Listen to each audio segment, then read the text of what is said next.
All right, welcome everybody to Duran Live, number 14. Hello, everybody out there. If you can hear me, let me know in the chat. I have with me today the dream team. We have in Moscow, host of RT's CrossTalk, the one and only Mr. Peter Lavelle. Hello, Peter.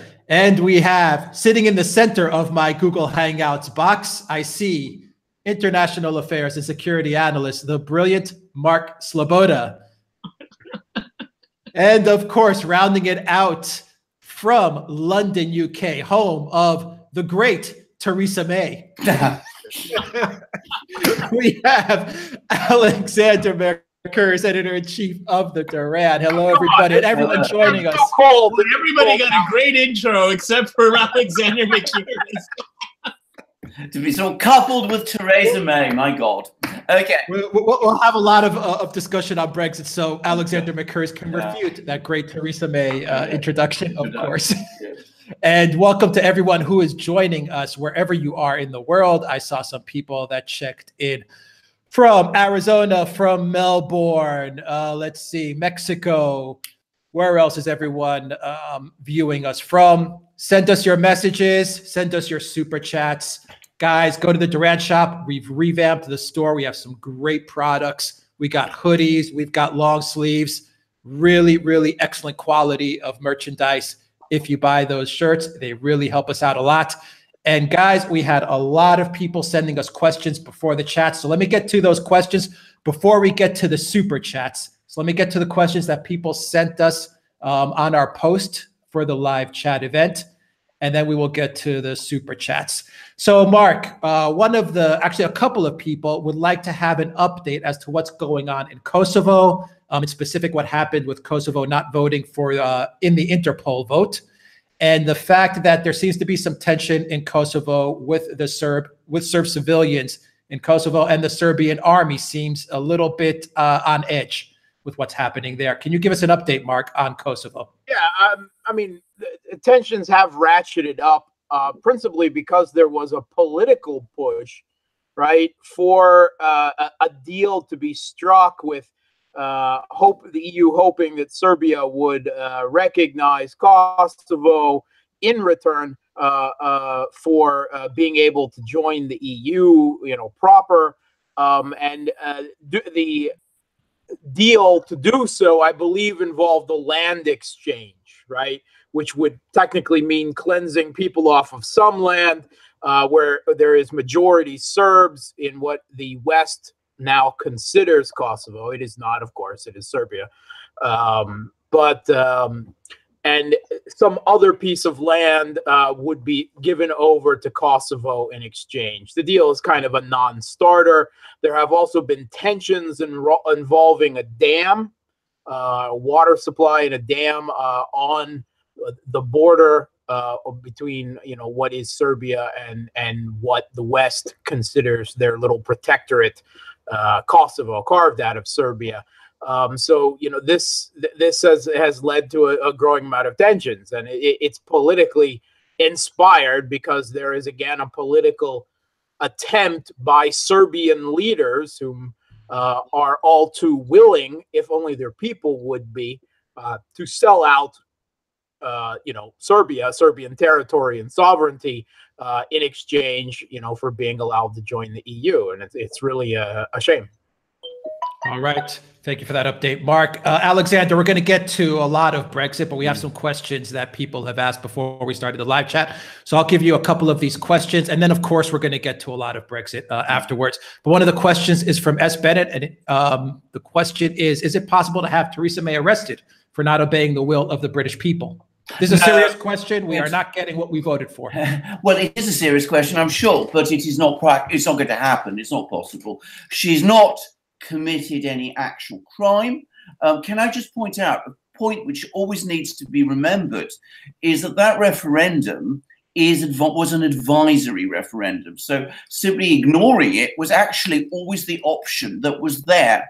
I'm not suggesting that should have happened. That would have been politically impossible to happen. But in terms of actual law, I don't see that she's broken any law, and I'm afraid arresting her is out of the question. It just isn't going to happen. I mean, what we really need to focus on is the politics of this thing, the way in which an impossible deal has been done, which will attach Britain to the European Union through the customs union, the EU customs union indefinitely, and unable to leave without the European Union's permission. And we've got to worry about what Parliament is going to do over the next few weeks. Now, there's different views about that, and we will no doubt explore them in the programme. But it's the politics that's going to really determine this, not, I'm afraid, the criminal law. And S. Bennett had a follow-up question, which is, if you can answer very quickly, Alexander, what about a citizen arrest? Well, it follows the same thing. I mean, in order for a citizen to arrest someone like Theresa May, they need to be able to show that she has actually violated some law or other.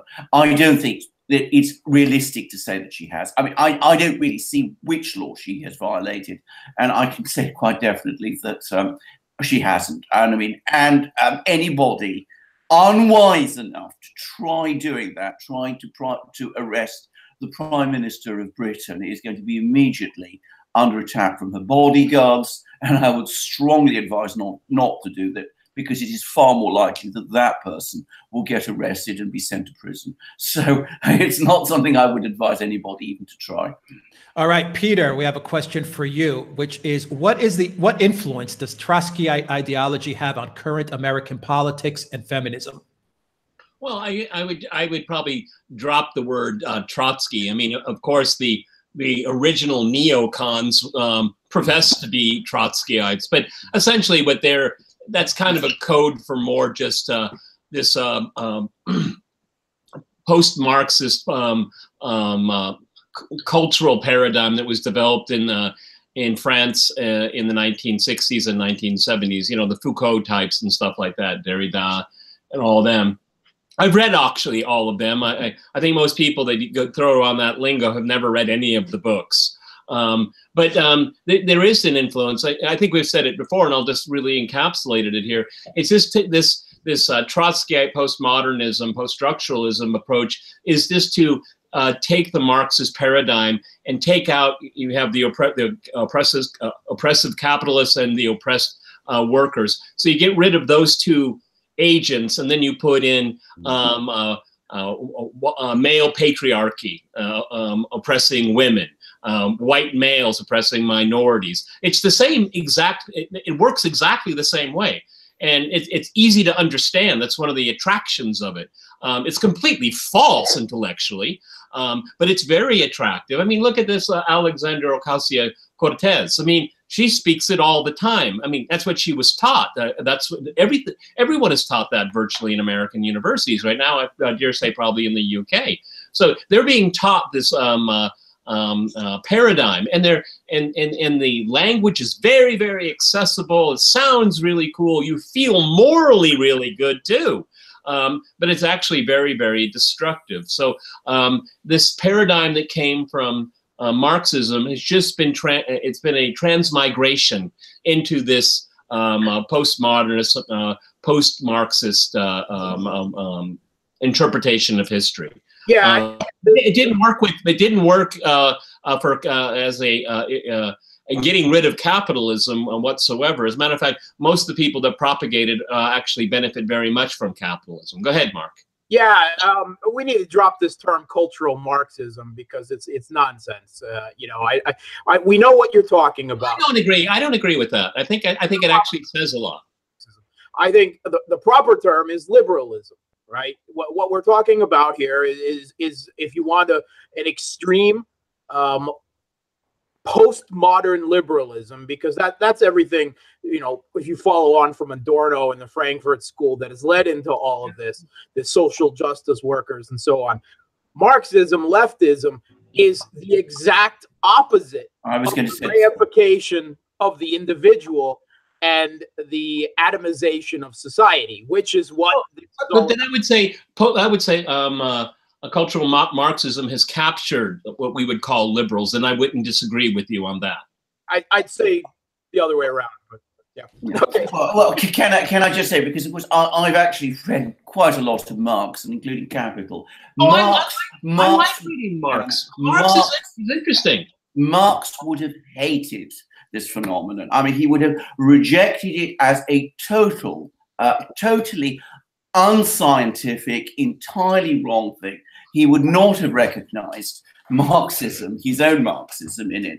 Now, what others have done with it, and that's another thing. But as I say, Marx himself would have considered any attempt to substitute his fundamental concept of class conflict, class struggle, and scientific forces which are based on economics, to look at this in an entirely different way. He would have said this is completely wrong. It is utterly unscientific, and he would have rejected it. The thing is is that let's remember what Marx achieved, and he did achieve things. He had a remarkable.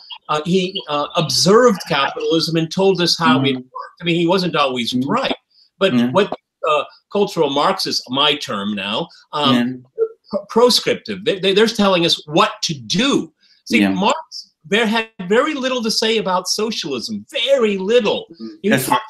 He talked about capitalism and how it works and who benefits from it. So one is a descriptive, more or less. And at the end of his life, he did talk to some extent about what socialism could be. Then it was hijacked by people, fanatics like Lenin, which I think was absolutely catastrophic for Russia. Maybe a separate podcast on that. But now we have people that are very thin on ideology. They've borrowed some categories and they've turned it into a political agenda. What has also happened, and this is perhaps goes back to the root of the neoconservatives, is that some of these people were involved in groups like the question was Trotskyism, for example. Some of them have roots, historical roots, in Trotskyist groups and parties, and certainly there was a very powerful influence of that in universities.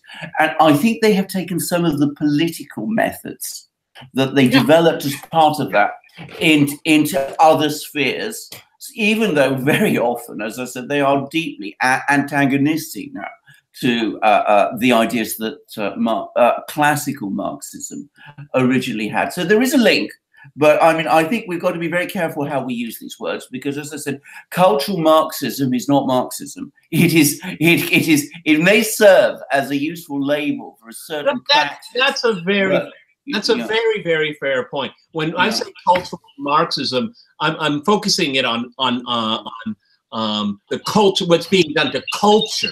Okay.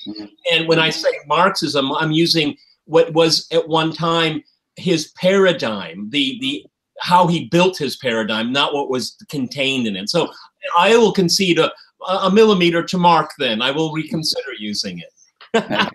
All right, guys. Thank you for answering those pre-questions. And we still have a couple of more questions that people ask, but we'll get to those in the middle of the broadcast. Let's get to some of the super chats that people sent. Peter, a super chat from Igor. Who do you see challenging Trump in 2020? And can Trump win even if the U.S. is in a recession? If the U.S. is in a recession, it is game over for Donald Trump, because his Make America Great. America won't be great in recession. That's for sure. I think it's real. There's like 25, 30 people that want to run against him. None of them have any gravitas whatsoever, or they're just has-beens like Joe Biden and Hillary Clinton. Steve Bannon, actually, in an interview recently, said that his biggest fear is that the Democrats will tear a page from the always Trumpers and pick a non-political figure, Avenatti, somebody like that. And so it would be more of it would be more symmetry right there. It's an interesting idea. I don't think they're going to be able to come up with anyone.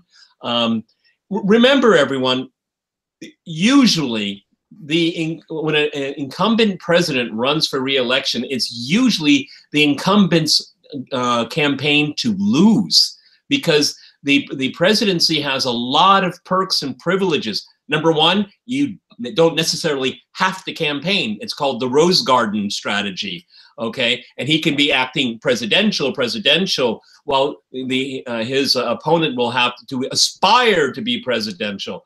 Look, over the last 2 years, it has been a whirlwind a tsunami.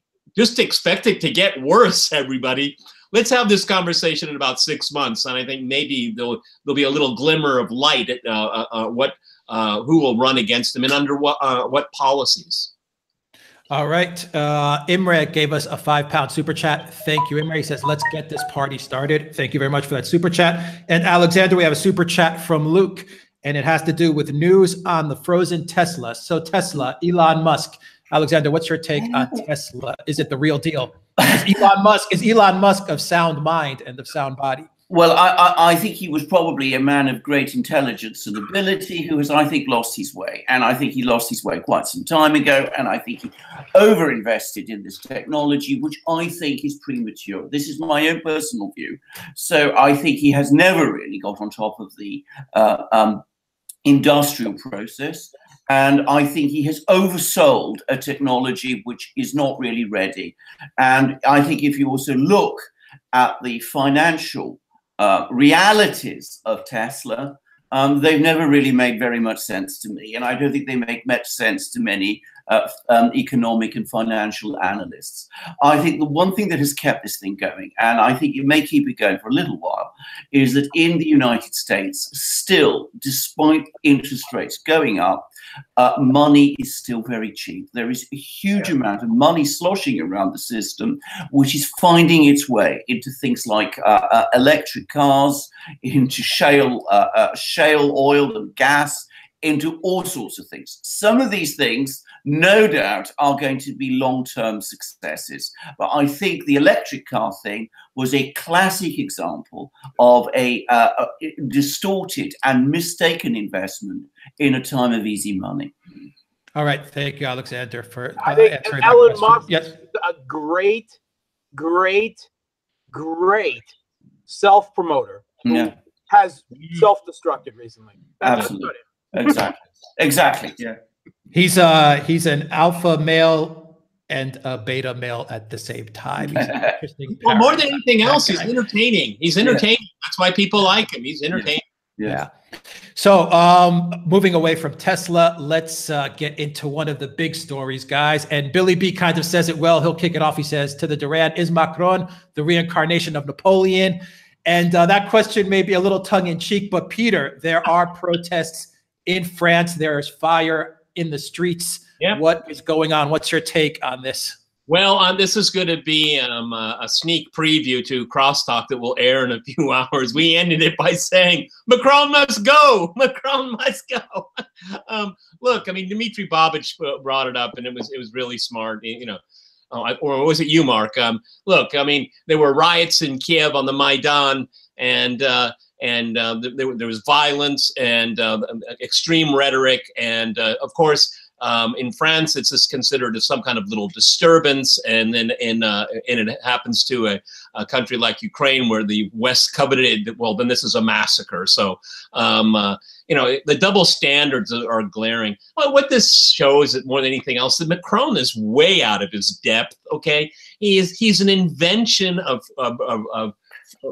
the financial world. Okay, he's an illusion. Okay. So, I mean, the chickens have come home to roost. This guy has no gravitas at all. I guess his mother, excuse me, his wife is probably telling him what to do most of the time, because she's been doing that most of his life, apparently. Okay. So, you know, when he was running for president, I saw, you know, there wasn't much there. Oh, I get to use my phrase again. You know, big hat, no cattle. Okay. That's exactly what he is, on this little French guy. Okay. And he's actually a prototype of EU politicians. Okay, he is really the poster boy, saying he wants to all of his fancy rhetoric that is so empty. Okay, France has very, very serious structural problems, and so does most of the EU. He can't even grasp it, let alone grapple with it. Alexander, I know you're dying to weigh in. I mean, the idea of Macron being Napoleon is absolutely hilarious. I mean, the difference between the two men is extraordinary. Now, I agree with every point that Peter made, but I would add something else. What Macron symbolizes is the total bankruptcy of the French political system, in the sense that France is a country which has historically had outstanding leadership. I mean, Louis XIV, Napoleon, de Gaulle, all sorts of names tip off the tongue. But I mean, Macron. Mitterrand had some gravity. No, absolutely. Mitterrand, Pompidou, all these people. But as I said, Macron is just an extraordinarily vain, incompetent politician who, as Peter says, is completely out of his depth. But if you have contacts with France, which I do, and take an interest in France, the thing that one feels about France at the moment is it is a deeply demoralized place.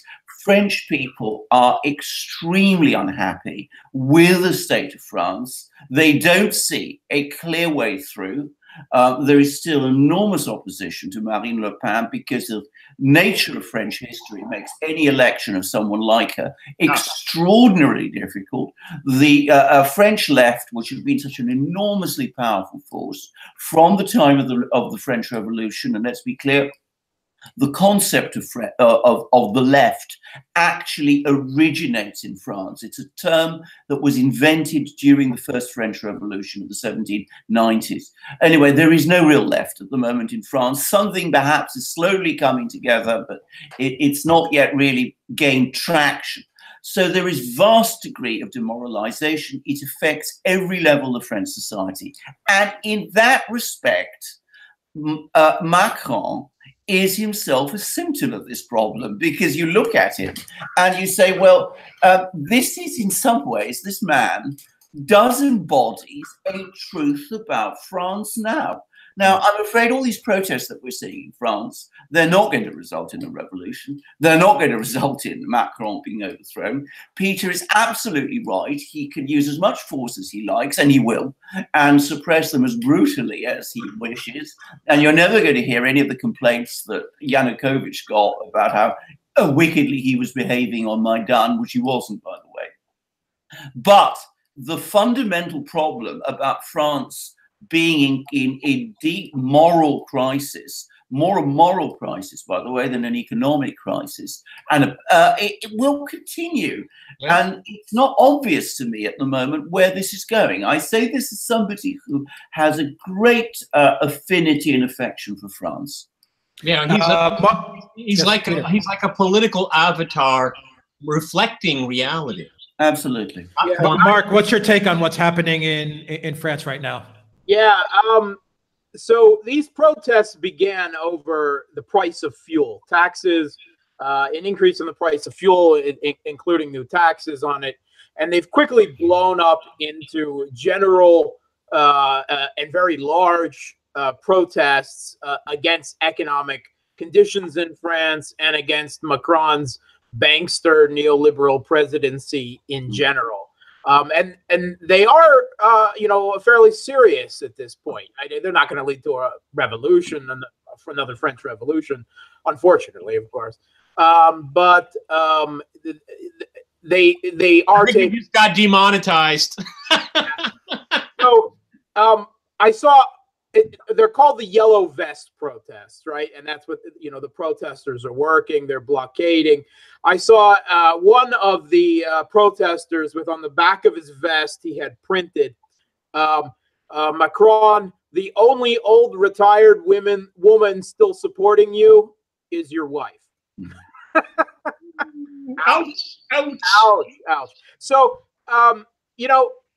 the Western media has been trying their best to ignore this, as they did in the beginning, Occupy Wall Street, until RT started reporting on it, because they don't like to acknowledge protests and unrest in their own country, right? They just like to highlight that and use it as a political tool in other countries. But I saw some upset by liberal media that some of the protesters were ripping up pavement stones and throwing them. That's a tradition. I'm like, but you guys set the standard for that. We saw that in Kiev.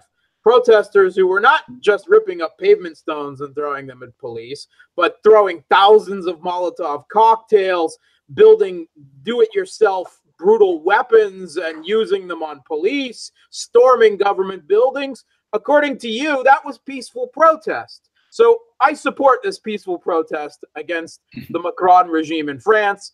Hashtag Macron must go. All right. Alexander, we have a question from Robin. Guys, send us your questions. Send us your super chats. We have over 600 people already on this live chat. It's going really, really well. We're happy to have everybody here. Alexander from Robin, what's your take on Friedrich Merz and the outlook for the EU-Russia-US relationship if he'll succeed to become chancellor? Well, we'll see. I'm not convinced that he will become chancellor. I think there is a lot of opposition to him within the CDU. And I think that Merkel is going to do everything she possibly can within her power to stop him. And already we hear all kinds of usual things about how he uses 2 business jets, that somehow this makes him remote from the German people, and all of these things. I think that if we're going to see a change of policy in Germany of such a radical nature as to lead to a proper full-scale rapprochement in between the EU and certainly Germany and Russia, then you're going to have to see very radical change in Germany. Now, that may be coming. I mean, I just talked now about the situation in France. Can I say Germany is another country I know quite well, and there the mood is also very bad. Perhaps in some ways there are more political openings in Germany than there are in France. It's a more self-confident country, for one thing. But I am very skeptical whether such a change can come from a CDU official, and I'd be very straightforward about it. All right, Peter, what would it take for Russia to be treated as an equal to the West? Not only on a government-to-government level, but from the media, from everyday people, even from celebrities and all this stuff. What would it take for Russia to be treated as an equal? Deal with Russophobia first. It's nothing really that Russia does that engenders this stereotyping and demonization. It comes from one side and one side only. And that's going to have to change. Now, I'm asked this very often, what will it take? Well, it will take the West to reach out its hand. Russia, Mark and I have discussed this for years. You know, the amount of patience on this side is extraordinary. And actually, I'm getting sick and tired of it, all right? If the West doesn't want to have a constructive relationship with Russia on respectful terms, then the hell with it. Life goes on, everybody. Russia has other partners in the world. Russia is continuing its reforms at home. Nothing the West is going to do short of war is going to stop that. So it's really incumbent upon the West to get its act together. You're right. We've talked about France. We've talked about Germany. There's a lot of demoralization. Russia didn't do that, but Russia is blamed for it. This is what's happening here. The West has to get its own house in order. And what it does is, you know, you have like Theresa May. She's in a battle to outdo everyone else in her anti-Russian rhetoric. I mean, whenever you're in trouble, you know, then you get, you know, the press is not really nice to Macron in France, but, you know, he says that, well, they're journalists. Russian RT is not. Sputnik is not. Okay. Why is he even talking about that? If you got your own problems, okay, fix your own problems and you won't have any kind of problem with Russia. Of course, Russia has different interests. It has different geopolitical interests. I've always said we don't have to be friends. Far from it, but we should never be enemies. Russia is not an equal of the West, and Russia is not asking to be considered an equal of the West. I mean, let's just talk the U.S. I mean, Russia has less than half of the U.S. population, and it has about 1/10 of its economy. Its military is considerably inferior.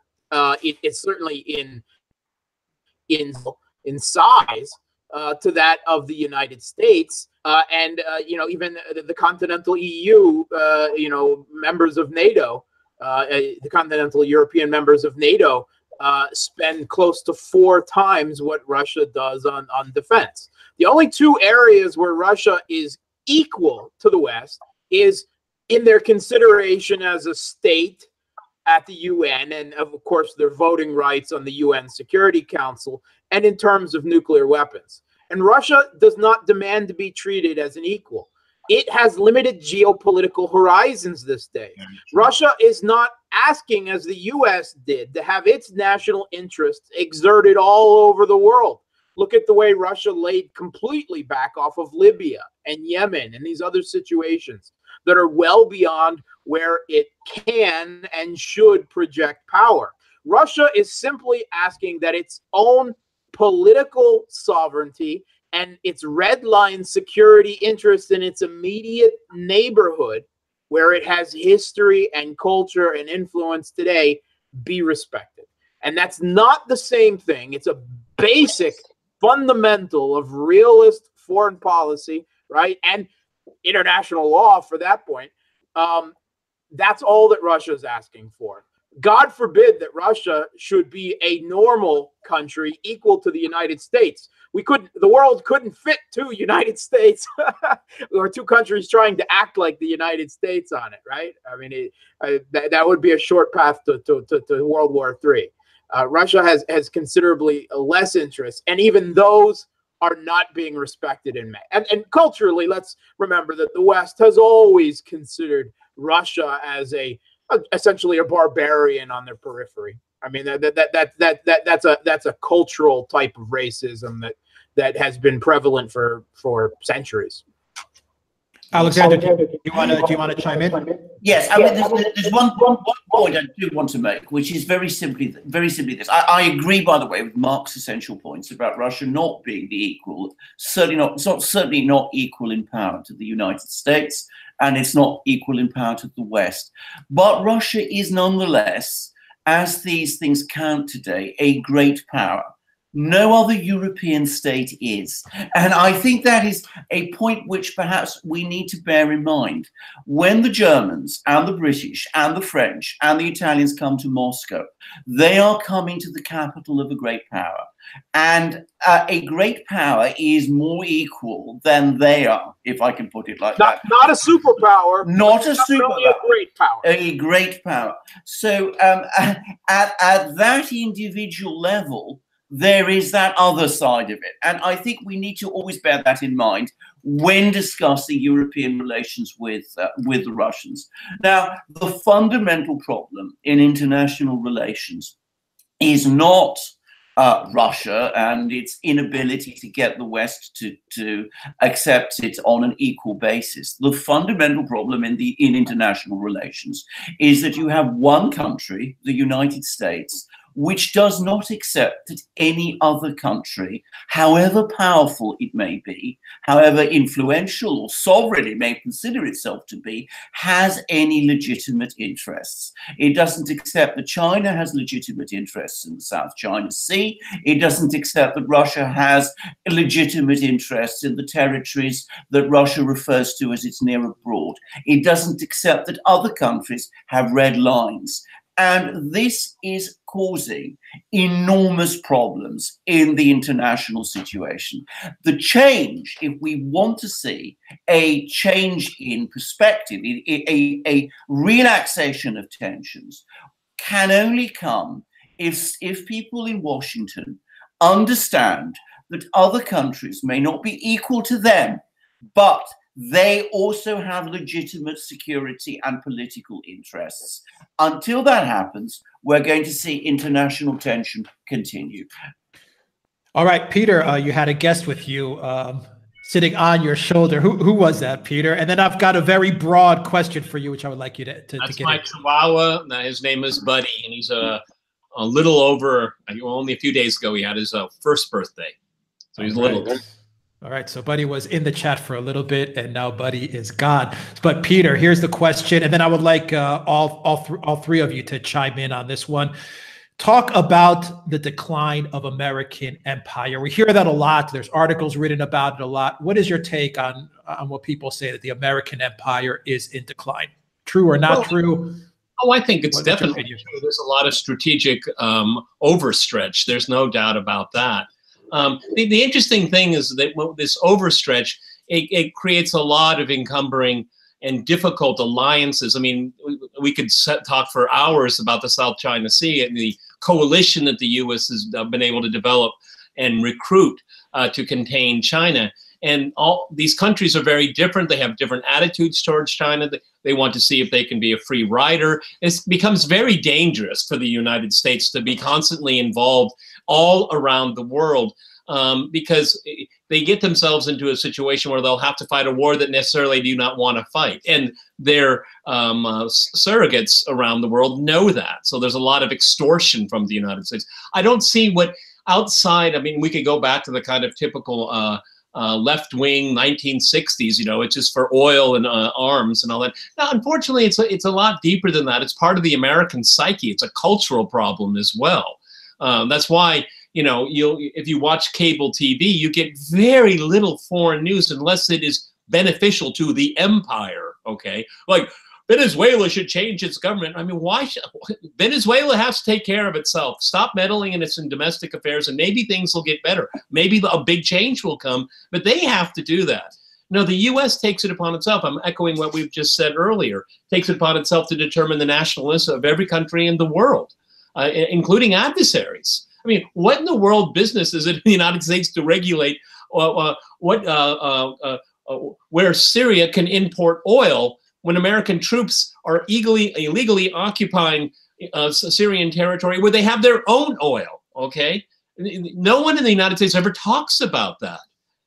So a very dangerous overstretch. I mean, one of the things, and Alexander Mercouris can go into greater detail than I can, is just it's just financially not sustainable, okay? I mean, you have crumbling infrastructure at home at the United States, and you have more and more foreign and military obligations that you take upon yourself around the world. You can't keep paying for it. And there's really what the U.S. should do is have a strategic withdrawal on its own, or it will be forced at one point in time to withdraw.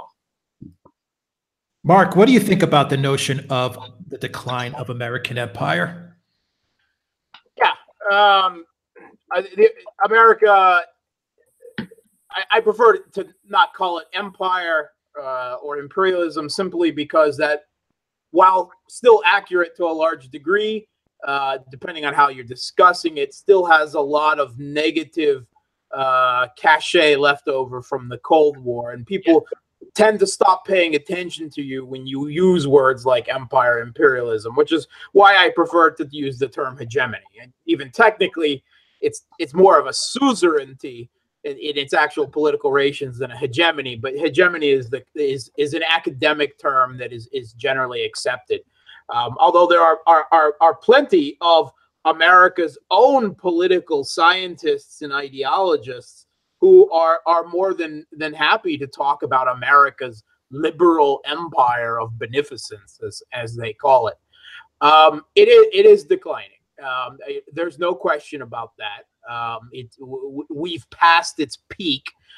You know, it came to fruition in the 1990s unipolar moment with the collapse of its Cold War rival that formed the bipolar international system, the Soviet Union at the time.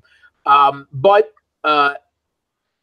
even further back than that, the U.S. actually laid the seeds of its own decline all the way back to Bretton Woods, which is considered a fundamental economic institution of what, you know, become the post-UN world order, the way they talk about it, the so-called liberal world order, because there are actually two world orders that do have some crossover, but they are not the same thing. There is the UN Charter established world order of international law, and then there is the liberal world order, the unipolar U.S.-led Western hegemony that is a separate world order. And that world order is declining because at Bretton Woods, in the creation of the neoliberal capitalist system with unregulated freedom of finance and restricted labor, it should be said, capital naturally diffused around the world to where it could be the most profitable.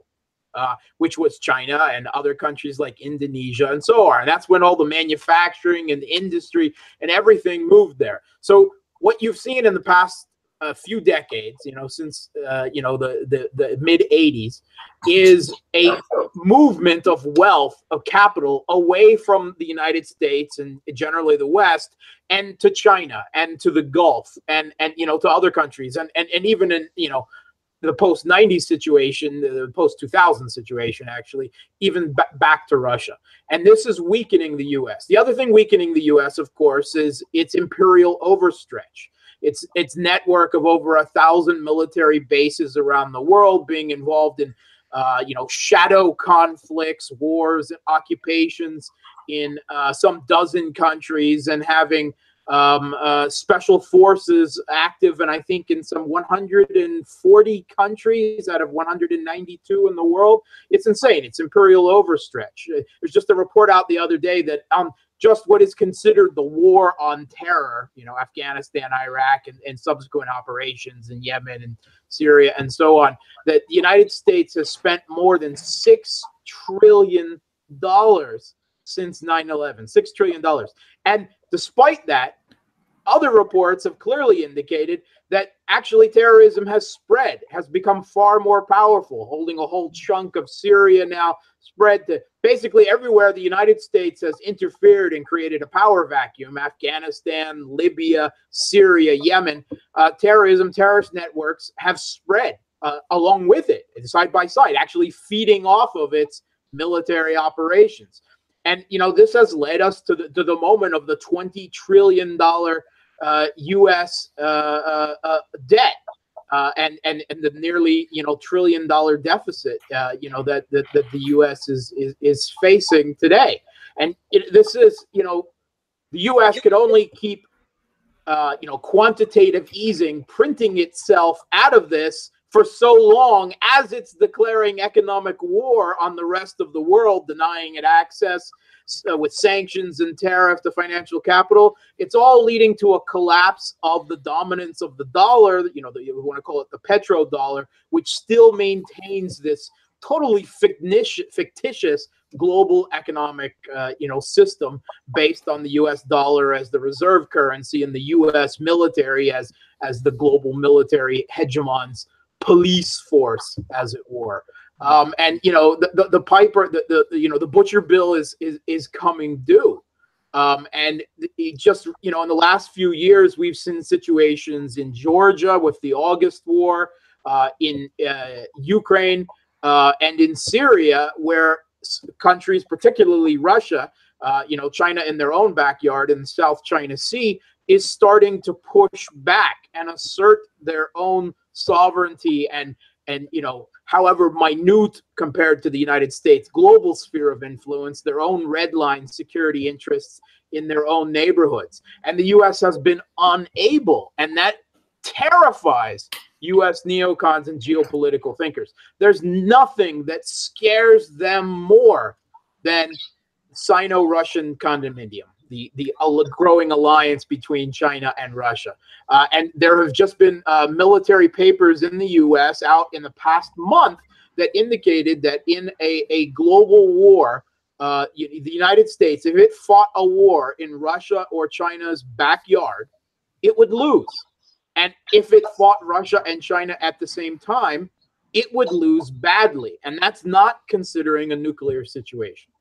And that is a result, not because the U.S. isn't more powerful than Russia and Russian military per se, but it can't maintain a global military empire with military forces spread throughout the world and fight a concentrated conflict with a regional great power at the same time. It can't do it. Alexander, round it out for us. And also, Alexander, I want you to tie in this question as well, because I think it's an interesting question. Can you explain about U.S. debt and who does the U.S. own the money to? So as you talk about American empire in decline, can you also briefly touch upon U.S. debt? Right. What I'm going to do, I'm going to be building on what Peter and Mark said, because to a great extent I agree with them. But the point about the United States is that it remains an immense concentration of wealth and power. If that wealth and power were managed properly, there is no reason why it could not continue to remain so. The fundamental problem is that the United States doesn't accept that its power has limits. Every power, every state has to accept that it has limits. The United States doesn't accept that it has limits. So there are no resources that it could possibly mobilize, that any country could possibly mobilize to enable it to do all the things that the United States is trying to do. It cannot run the world economy. It cannot keep forces all over the world. It cannot fight Russia and China simultaneously. It cannot expand in space. All the things that Mark and Peter were saying just now.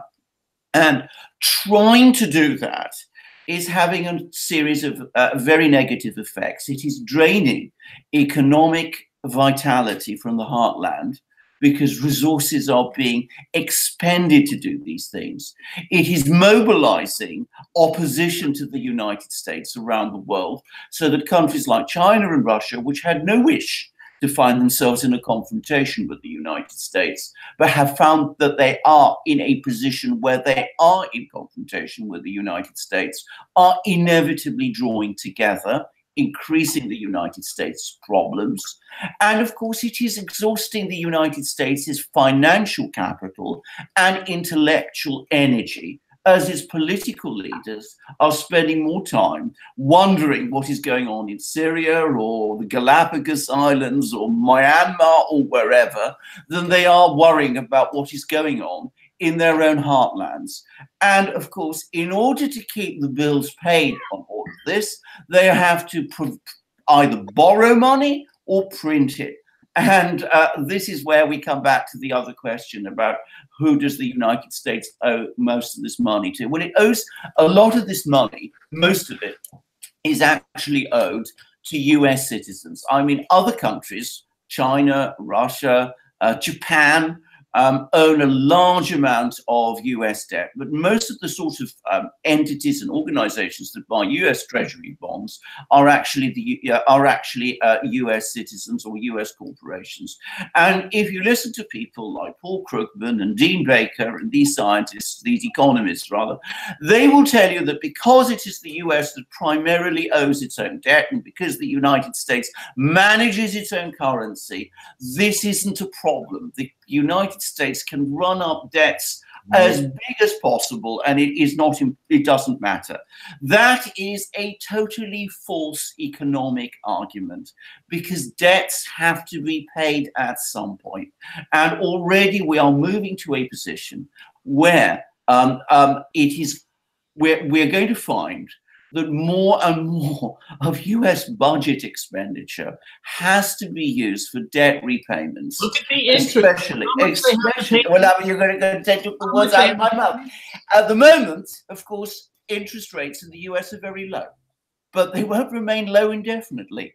And the more they rise and the more the debt accumulates, the greater the cost of managing that debt is going to be. And already it is approaching the point of being around 100% of GDP. Now, bear in mind, it is most unusual for debt to grow in an advanced economy in peacetime, but that is what has been happening to the West, in the West, and in the United States, in part because, properly speaking, we are not in peacetime. That's why we have all these vast expenditures on everything. But sooner or later, that debt will not be paid. And if it is Americans who hold the bulk of that debt and the US government defaults on it, that will not reduce the effect of that default on the US economy, as some people think. It will increase it. It will make even more economic disruption within the United States itself. Now, I don't know, and I'm absolutely not going to put a date on when that will happen, but if the present trajectory is followed, which every sign is it will be followed, that is the point sooner or later, perhaps later rather than sooner, at which we will come. All right, Peter. And forget that every country, every Western country, almost every Western country, Norway with its oil wisely invested is one of the exceptions. Almost every Western country is a party to this system and deeply, deeply in debt. The United Kingdom, Germany, France, Japan debt is like 200% of GDP. They almost are. They've bought into this system. And if the U.S., well, they will go down if the U.S. goes down. Absolutely, of course, because the world economy will go down. Because it is an integrated system. I mean, one can develop this further, but part of the point about a globalized financial system is to meet the costs of what the United States is doing. The purpose of having a globalized financial system is to have money flow to the United States, from the periphery to the center. And that's what's been happening. And that's one of the reasons why we have debt problems accumulating everywhere. But as I said, it's a very serious situation. If anybody wants to understand the economic consequences, I would strongly advise them to read up Michael Hudson, who is, in my opinion, the single best economist in the United States at the present time.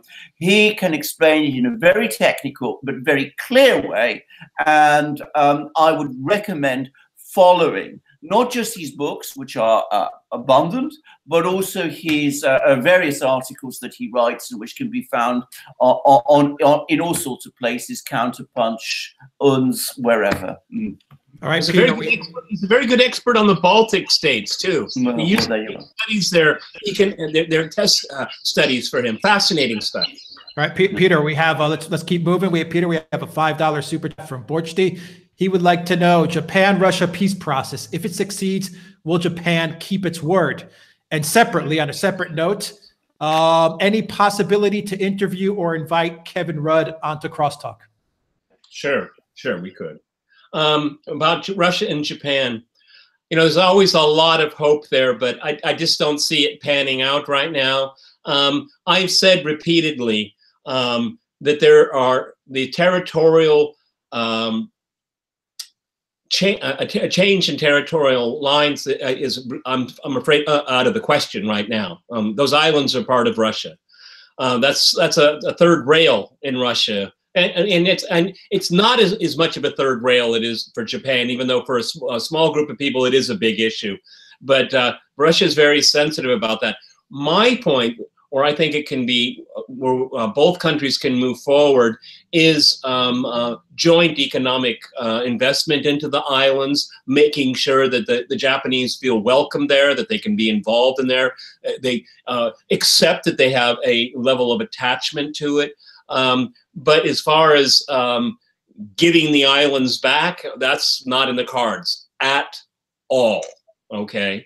That's the third rail here. People would be very sensitive about it. Though I think Russia can be very sensitive to the sensibilities of the Japanese. If they do have an attachment to it, they could invest in it and have a presence there. And I think that would be welcome. And maybe at a future time, a future status could be, an arrangement could be made where both sides are happy with it. But at this point in time, no. All right. If I could just cut it real quick. Actually, previously, the Russian government has attempted to make a deal with Japan to return a number of the islands. I believe 2 of them was the term. So there are 4. They're thinking about 2 small ones. Yeah. 2 smaller ones, and Japan rejected the deal. They've also repeatedly offered joint investment and economic rights on the islands for fishing and mineral extraction else, and Japan has rejected it, right? You know, so this is even more of a nationalist issue in Japan than it is for Russia. But now, of course, there's very important strategic issues, and Russia has moved military assets, you know, out to the Kuril Islands. So now Russia's not going anywhere. You know, the Japanese had their chance. They didn't accept decent terms. You know, you fought on the wrong side in World War II. You lost the islands. Get over it. All right, Alexander, you're also joined by a guest I see over there. I certainly am. All right. Wow. Mishkin, yes. This is Mishkin. Okay. A little mouse. All right, Alexander in Michigan, we have a super chat from Beatrix. Staying in Asia, what impact do you think the coming explosion of the Asian consumer will have on the balance of power in the world? Well, if one is talking about not just the Asian consumer, if one is talking about the great economic change that has happened since about 1990, it is the rise of the Asian economy. And of course, what it will do, the rise of the Asian consumer, one of the things it's going to do is that it's going to mean that industrial and productive facilities around the world are going to be geared increasingly to satisfying the needs of those consumers, but more pertinently to some of the things we've been talking about, the financial systems are going to be increasingly built around Asian consumers. Now, I remember when I went to China in last year, in 2017, I was already struck by the extent to which there is already a very large Chinese middle class. Yeah. And the degree to which it functions in a world that is totally outside the United States-dominated Western financial system. The Chinese already have their own credit card systems. That's Union Pay, which is all over the place, not just in China. You see it in Malaysia, you see it in all sorts, every Asian country. You already have extremely sophisticated, far more sophisticated arrangements on the internet for payment systems, and these are expanding. And already, to an extent that is perhaps not widely understood, you see in all kinds of Asian countries that Chinese currency, though technically still not convertible, is becoming accepted. Now, can I make a point about that? Of course, the Chinese currency fluctuates a lot against the dollar recently. It is much more stable in its trading with other Asian countries.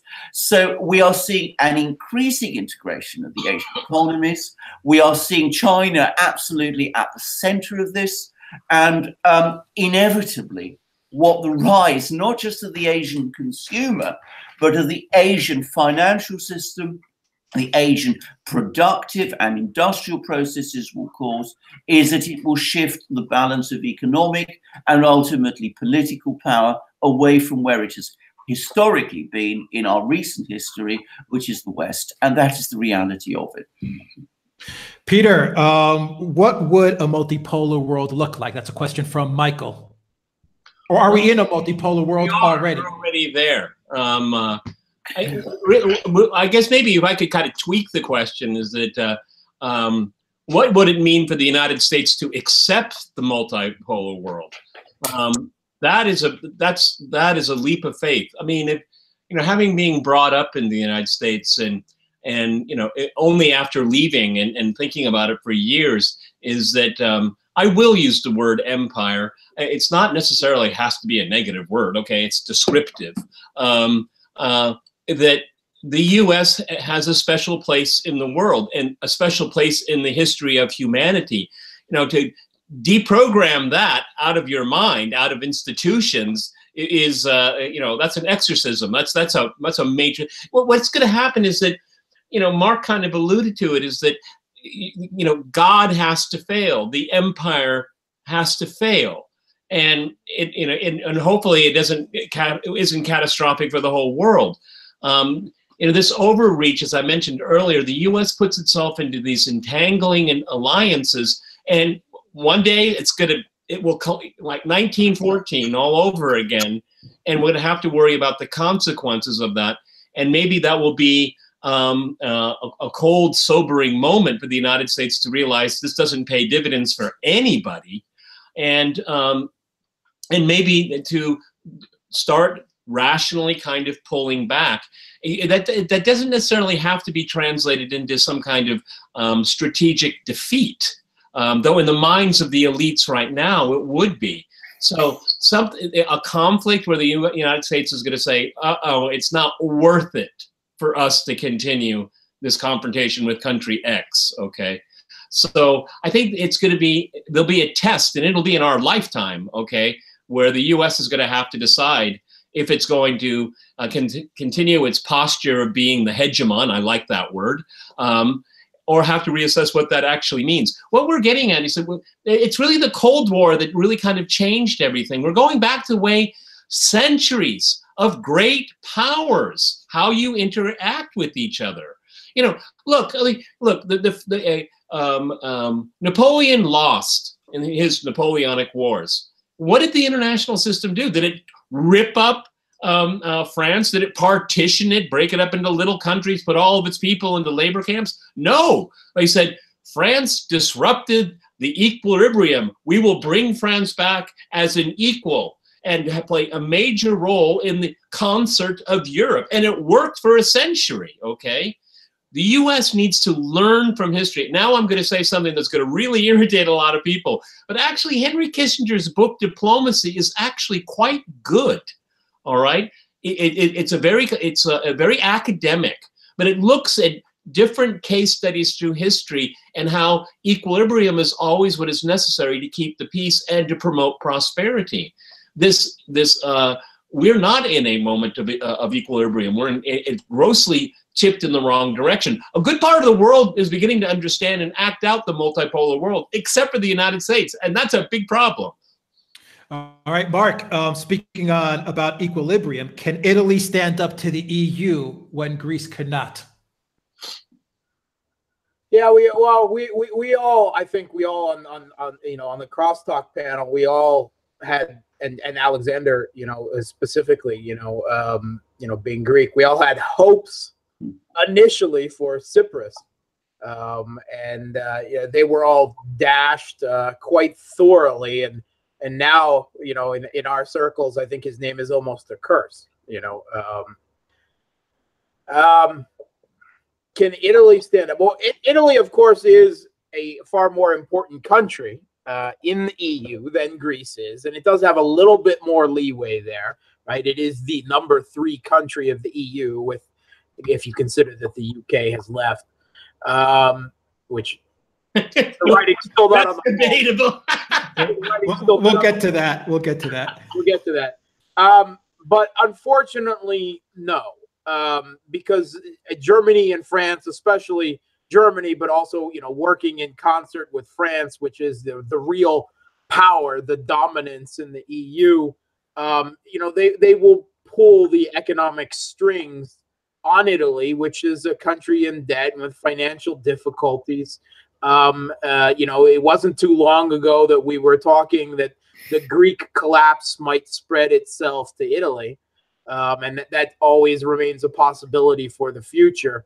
I think they will put the financial screws to Italy in such a situation the way they did to Greece, and the more so if these, this far right, far left coalition, populist coalition that has formed the government starts to be more Eurosceptic, starts to make moves towards a referendum, or starts objecting to EU foreign policy with Russia or in eastern Ukraine.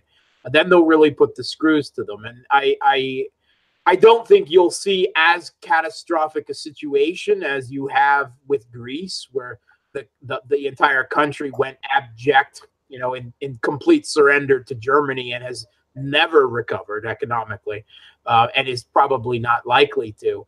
But Italy could find itself in a tough place along the lines of Greece as well, especially the more independence they try to show. We're seeing that with the UK right now. I mean, it's counterintuitive. Of course, the EU is going to try Brussels, right? When I say EU, I mean the Brussels technocrats are going to punish the UK for trying to leave, right? Because, you thought it was a free association of equal countries, and like, right? And Peter likes the California, the Hotel California quote about the EU. You can check in, but you can't check out anytime you want. So that's very much the situation with Italy. And if I could just chime in on the debt thing. Can I finish off with Italy? Yeah. No, because I think this is a really interesting thing going on right now. The populist left and the populist right want Brussels to punish Italy. This is what they want, because what they want to do is they want to create a more popular feeling that the EU is not serving their purposes. I'm not saying I agree with this strategy here, but this is one way to motivate people, because Italy is in a pretty hopeless situation. And Italy knows Greece is, I forgot the number, but it's a very small percentage of European trade. It's very small. But Italy is number 3 now with the Brexit, okay? That puts the entire project at stake here. So I'm agreeing with Mark. It's going to be really mean hardball, but it can have a political ricochet, and that's what we should be watching. Sorry, Mark, you want to go back to debt? Yeah, well, specifically about what does a multipolar world look like with the question of debt. All right. First of all, a multipolar world, I think we're still moving into it, and you're right, particularly that it will be worse for the West. In the U.S. and the U.S. citizens, the more they try to sustain this military hegemony, as more countries start to feel their strength and exert themselves, and the U.S. refuses to respect them as great powers or regional powers, and that will have military repercussions and the cost of the military empire there. But thinking about it, as you move into a multipolar world, in a world where the U.S. is no longer the sole reserve currency of the world, all of these Western debt societies that are spending insanely on debt, they will all have to tighten their belts. However, that is militarily, socially, all their lives, all your lives out there in the West, as the lives in the other emerging powers of the multipolar world, the people in China and India and Russia, as their lives become better, your lives will demonstrably become worse, because your governments will not be able to maintain the same insane debt spending that they have, and they will need to tighten, and there will have to be social priorities made. Do we spend on the military? Do we spend on healthcare? Do we spend on education? Because you can't spend on everything, not the way they have. And there will be a belt tightening, and your lives will get worse. Sorry, but you've lived the unipolar moment. I hope you enjoyed it, but your children won't be living it.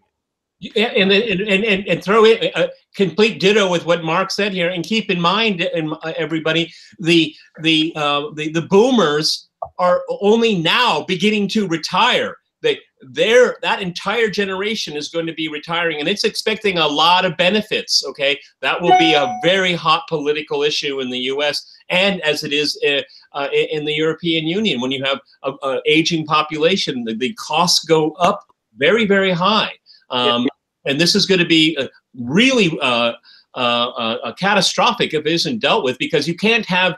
What was it? It was during the Cold War. Guns and butter. You can't have both. Maybe not as catastrophically, but maybe even worse. The entirety of Western countries will have to take a lesson from Greece, and they will have to learn to live within their economic means, as the dollar dominance ends, and the debt societies come into problems, and Greece was not the first, but they won't be the last. Yeah, maybe the prototype. Maybe the prototype. That's right. Alexander, before we get to Italy and Greece, a couple of questions in super chats. I'm going to throw a lot of questions at you right now, Alexander. And we're over an hour into the chat. We'll run 2 hours plus. Guys, smash that like button, subscribe, hit that notifications bell, spread the word about Duran. Alexander, super chat, real quick, going back to Asia. Thoughts on Taiwan midterms and impact on China? And then we'll get to Italy and Brexit. The question being on Taiwan, what precisely? The United States moving towards forging closer links with Taiwan? I think that would be an incredibly unwise thing. I mean, I don't think, by the way, that was just done in order to play up the midterms. I think that was entirely a long-term strategy by the United States to try to contain China by reforging this alliance with Taiwan. Anybody who knows the situation in China knows that this is an extremely sensitive subject for Chinese people if they see the United States edging towards accepting Taiwanese independence. Then I'm afraid China will cease to be merely a competitor and an adversary of the United States. It will become an enemy. And I think that would be an extremely foolish thing to do in a part of the world, Taiwan and the Taiwan Strait and the South China Sea, where sooner or later China will become militarily dominant. I mean, it is inevitable. So I think that the United States ought to be working towards trying to reconcile Taiwan with China, not trying to play Taiwan off against China. I think that is a completely foolish policy. Taiwan is a huge red line for Beijing. Well, my absolutely. goodness. I mean, if you, for the United States. A couple of years ago, a friend of mine, there was a previous period when there was there was some actions taken by the United States supporting Taiwan, and all over China, people were talking about it. He was in China at the time, and on the metro stations in Shanghai, there were announcements about, you know, people thanking people for supporting China's One China policy. It is something that is not just a huge red line for Beijing, that is to say the Chinese government. It is a huge red line for China's people. And I think people in the United States misunderstand this at their peril. All right, Alexander, going back to the Italy-Greece discussion we had, Steve R. wants to know, what do you think is the outlook for the Greek elections next year? And will Tsipras be ousted? And then Alexander, we have a super chat from Afterglow. And the question is, does Alexander still feel Theresa May can railroad this Brexit policy through Parliament? So your thoughts on the Greek elections real quick, and Tsipras if he'll survive, and then go to Brexit. Right. Well, I cannot frankly believe that Tsipras can survive the elections. I mean, I think that would be extremely remarkable after all that's happened. I mean, Mark, I think, expressed very clearly what people on the CrossTalk panel think about Tsipras.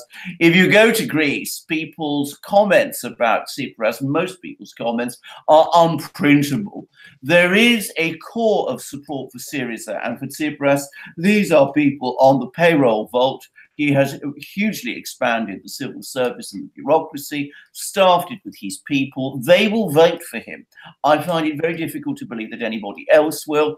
I am afraid that the result will be a return to power of the new Democracy Party, the Conservative Party of Greece, led by Mr. Mitsotakis.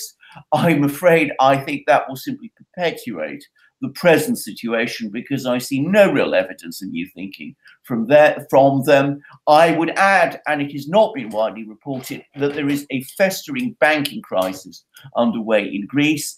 There is even some talk of yet a further bailout being requested, because the banks in Greece are coming under increasing stress. So when Mark said that the problems in Greece have not been solved, he is absolutely right.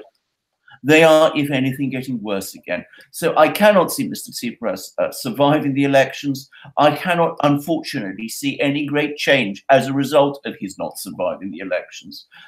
Greece is in a hole, and I'm afraid I don't see it coming out of it anytime soon. Now, the other question. Brexit. Yeah, talk about Brexit, and if Theresa May will be able to get the well, I have to say, I am not able to follow a consistent line on this, because we have such a very volatile political system. If you watched CrossTalk, and it's we did a brilliant CrossTalk with Peter about Brexit, which I would strongly advise everybody to watch. Peter, we'll put the link in the description for that video, so you guys can watch it. Anyway, I said all that, but I thought on balance, Theresa May would be able to ram this thing through, simply because the uncertainties of what might happen if she fails, forcing her to resign, because be clear about it, if her deal fails, she will be forced to resign. I mean, that I've no doubt. I mean, if she is forced to resign, and if there's no obvious plan and no obvious successor to take over, these uncertainties are so great that I think that most MPs in the end will come round, however grudgingly and unhappily, to accept this. That was a few days ago. Today, by contrast, the reports are different. Now it seems that there is mounting anger within the Conservative Party, and indeed not just within the Conservative Party, but across the entire political spectrum with Theresa May. I think the political declaration she produced a few days ago was a disaster. I think that went down extremely badly with most people because they saw the withdrawal agreement, the 585-page withdrawal agreement, which committed Britain to all sorts of things, and the political declaration, the 26-page political declaration, reciprocally committed the EU to almost nothing. So I think people were very angry about that. I think they're very angry this weekend about the further concessions she's made over Gibraltar, not because the great British public cares very much about Gibraltar or even thinks about Gibraltar, but because the way in which it appears that she always folds whenever a demand from the EU is made. So the talk at the moment is that she will fail to get it through the British Parliament. I'm afraid that is today. In 2 days' time, it may be different. But at the moment, the tide is running against her. Yes, Peter. I have a question for you. Because the EU said as of today that that's the best deal that they're going to accept from Theresa May. Yes. But if let's say, for example, this upcoming week, Theresa May, because of all of it's clear to her that Parliament isn't going to pass it, she resigns, calls for new elections, a new government comes in. I'm not going to say which kind of government, but a new government comes in. Would that be the wiggle room for Brussels to say, okay, you have a new government, let's sit down again before the deadline? Is that a possible scenario? It's a possible scenario, but I think it's a very unlikely one. First of all, if Theresa May fails to get this thing through Parliament, I think she will resign. I don't think she will call an election. I think I'm right. In Britain, 2/3 of MPs need to vote for an election, and I don't think the Conservative Party is in the mood to have an election at the moment. They may happen. Terrified of Corbyn. Absolutely, absolutely. So I think they will resist as far as possible calling an election. It might still happen if they cannot form a government, which is possible, because then, of course, the pressures will start by saying, well, we've got to have an election in order to have a government. And in that situation, with the Conservative Party in crisis, a Corbyn government starts to look inevitable. But I think they will try to resist that as hard as they can. But I think what is more likely to happen is that if it fails to get through the Parliament, there will be a political crisis within the Conservative Party. There will be various people within the Conservative Party who will say, we have got to pick a prime minister quickly, a new leader who will become prime minister quickly. It's very difficult to see who that would be at the moment because the Conservative Party is so factionalized and so divided, but that is what they will try to do. I think that person, whoever he or she is, will then go to Brussels and say, I need an extension of time to sort this out and to try and move this. Would that set a precedent, though? Would that set a precedent to say, well, we need to do this. Well, give me 6 more months, and then let this whole thing just go away. Well, the EU have said that they will not give 6 months. They said that they will give. They might be prepared to give, and it's not even guaranteed that they would, up to July. So say 3 months. Probably not enough time anyway, by the way, to renegotiate this thing all over again. But take me 3 months to read the 585 pages. But my guess is that if we find that ourselves in that kind of situation, what is more likely to happen, now this is a guess, this is not a prediction, is that a Conservative MP, a new Conservative Prime Minister, having failed to get the EU to extend the deadlines for very long. And the EU might say, we're not prepared to extend the deadlines because we're not prepared to renegotiate this thing. Hard Brexit. Exactly. Rather than call it election, we'll go for a hard Brexit. That is exactly what I think. They would say, we have, the EU are to blame. They're not being reasonable. The deal Theresa May did was an impossible one. So let us go for a hard Brexit. And can I say something? I think that situation would actually suit Corbyn pretty well, because he would then be able to say to his own party, well, the Brexit issue has been resolved. I don't have to take a position on it. I don't particularly want to take a position on it, because though in my heart of hearts, I rather want Brexit, most of my party don't. But, if it's a dumb thing, it's out of the way. He will be able to capitalize on any economic disruption that is caused, because he will say it's the Conservatives because they made such a total mess of the negotiations. And so he will be able to unite his party, blame the Conservatives for all these problems. And at the same time, he will be able to put together his agenda very much more convincingly, say, now it can be implemented. I'm a person who's able to make decisions here. And at the same time, with Britain out of the EU and out of the customs union, he won't have to fear any restrictions on his policies coming from the European Union on the grounds that they are contrary to EU law. So I think it would probably be a good outcome for Corbyn, even if it meant that he didn't become Prime Minister very soon. But that, I think, is probably where we would be going if Theresa May fails to get this thing through. I'm still not entirely convinced that this incompetence with the deal is not at least partially intentional, and that part of it is intended to go back to the British people and said, we couldn't get a deal. Are you sure you really want to do this? Well, that would be the impetus, and call for another referendum, pushing it to Parliament, and that all definitely would happen if Jeremy Corbyn wasn't the undethronable leader of the Labour Party right now. Brexit can only happen in the perfect storm where Jeremy Corbyn is the leader of Labour. Yeah, right. I think I must clarify my position here, because I think there's been some misunderstanding about it. I don't think Theresa May has the nous, or frankly the Euro fanaticism, to sabotage Brexit in that way. But I come back to what I've said before. The British civil service, the people who have actually conducted this negotiation, most definitely do. And it is by no means impossible that they have game planned it in precisely that fashion.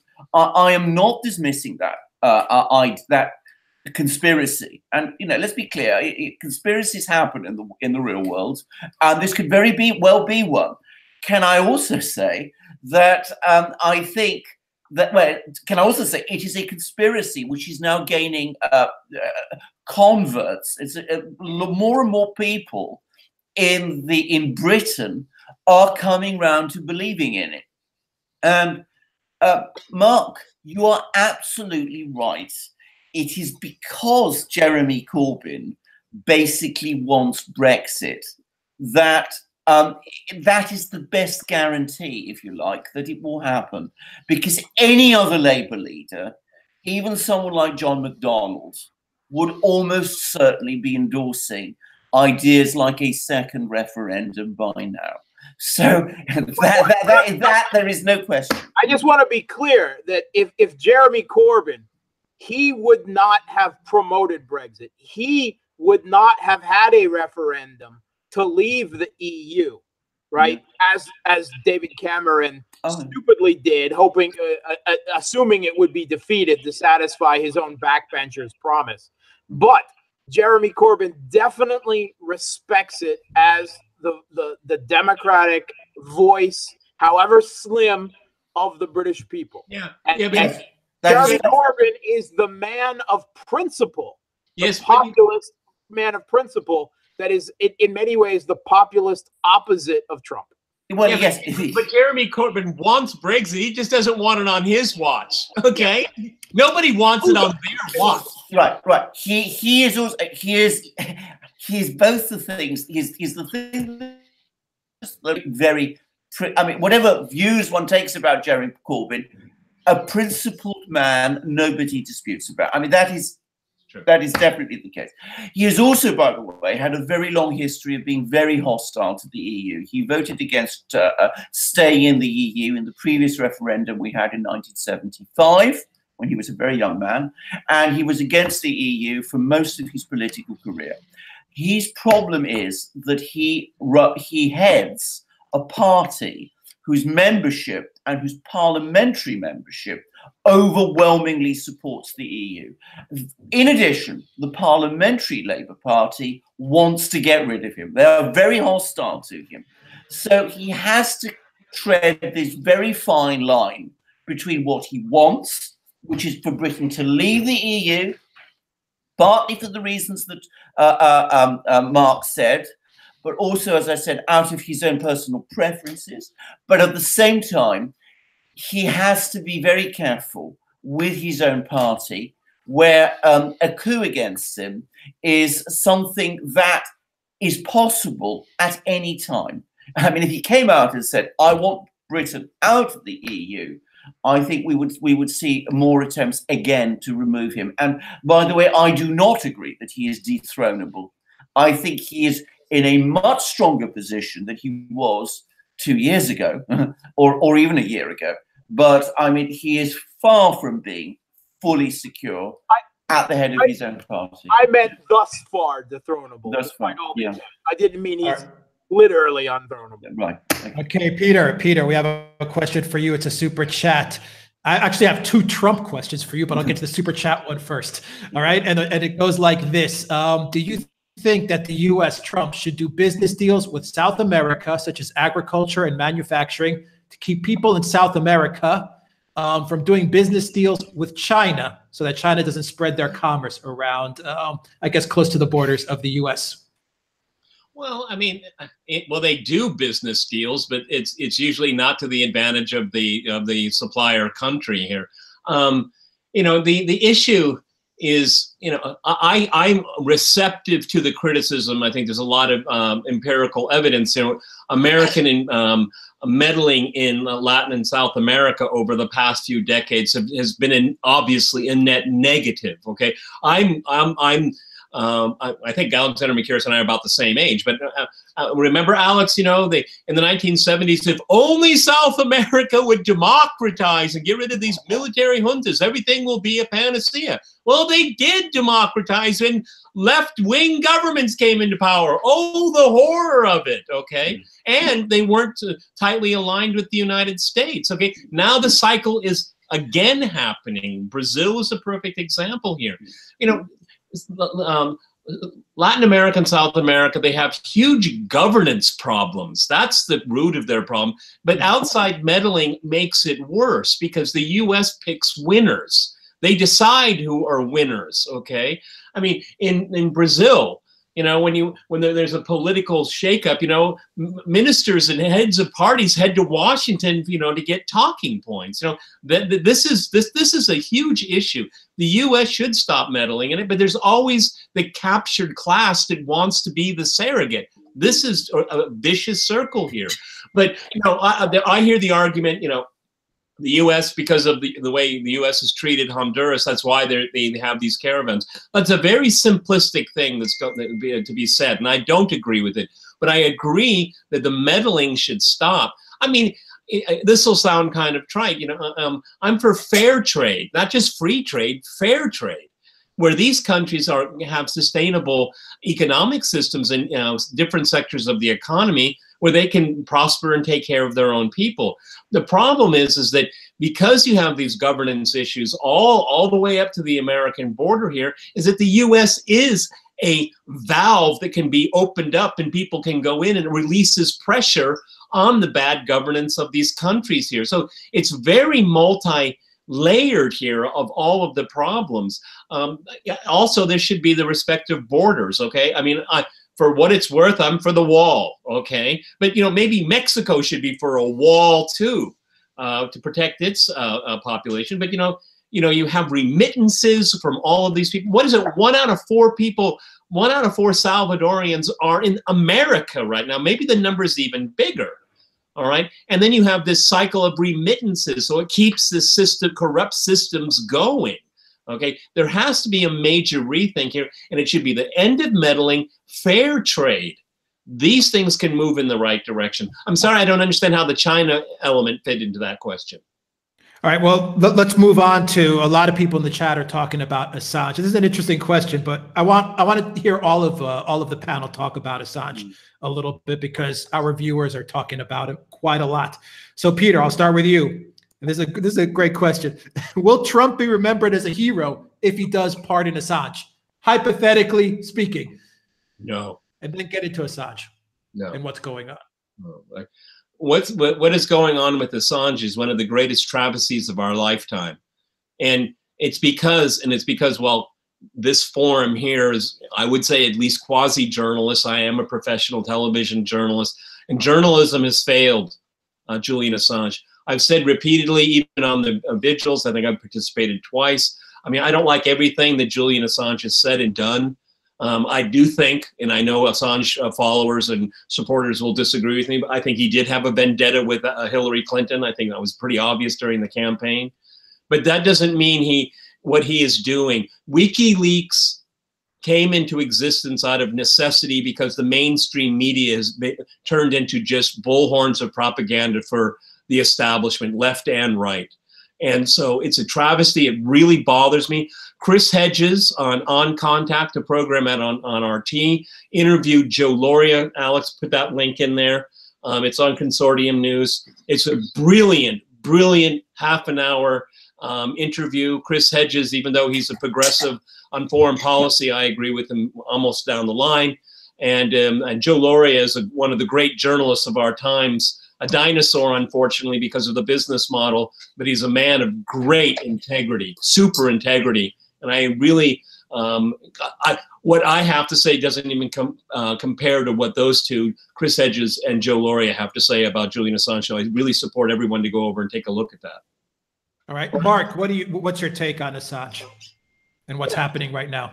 Okay, Julian Assange, I think Peter is right. That Julian Assange became what he is, and WikiLeaks succeeded because a large part of the Western media did become the complicit part, the literal fourth estate of power in the United States, where they would of course be critical at certain things at certain times and places, but they didn't oppose the long-term abuse of power at home and abroad.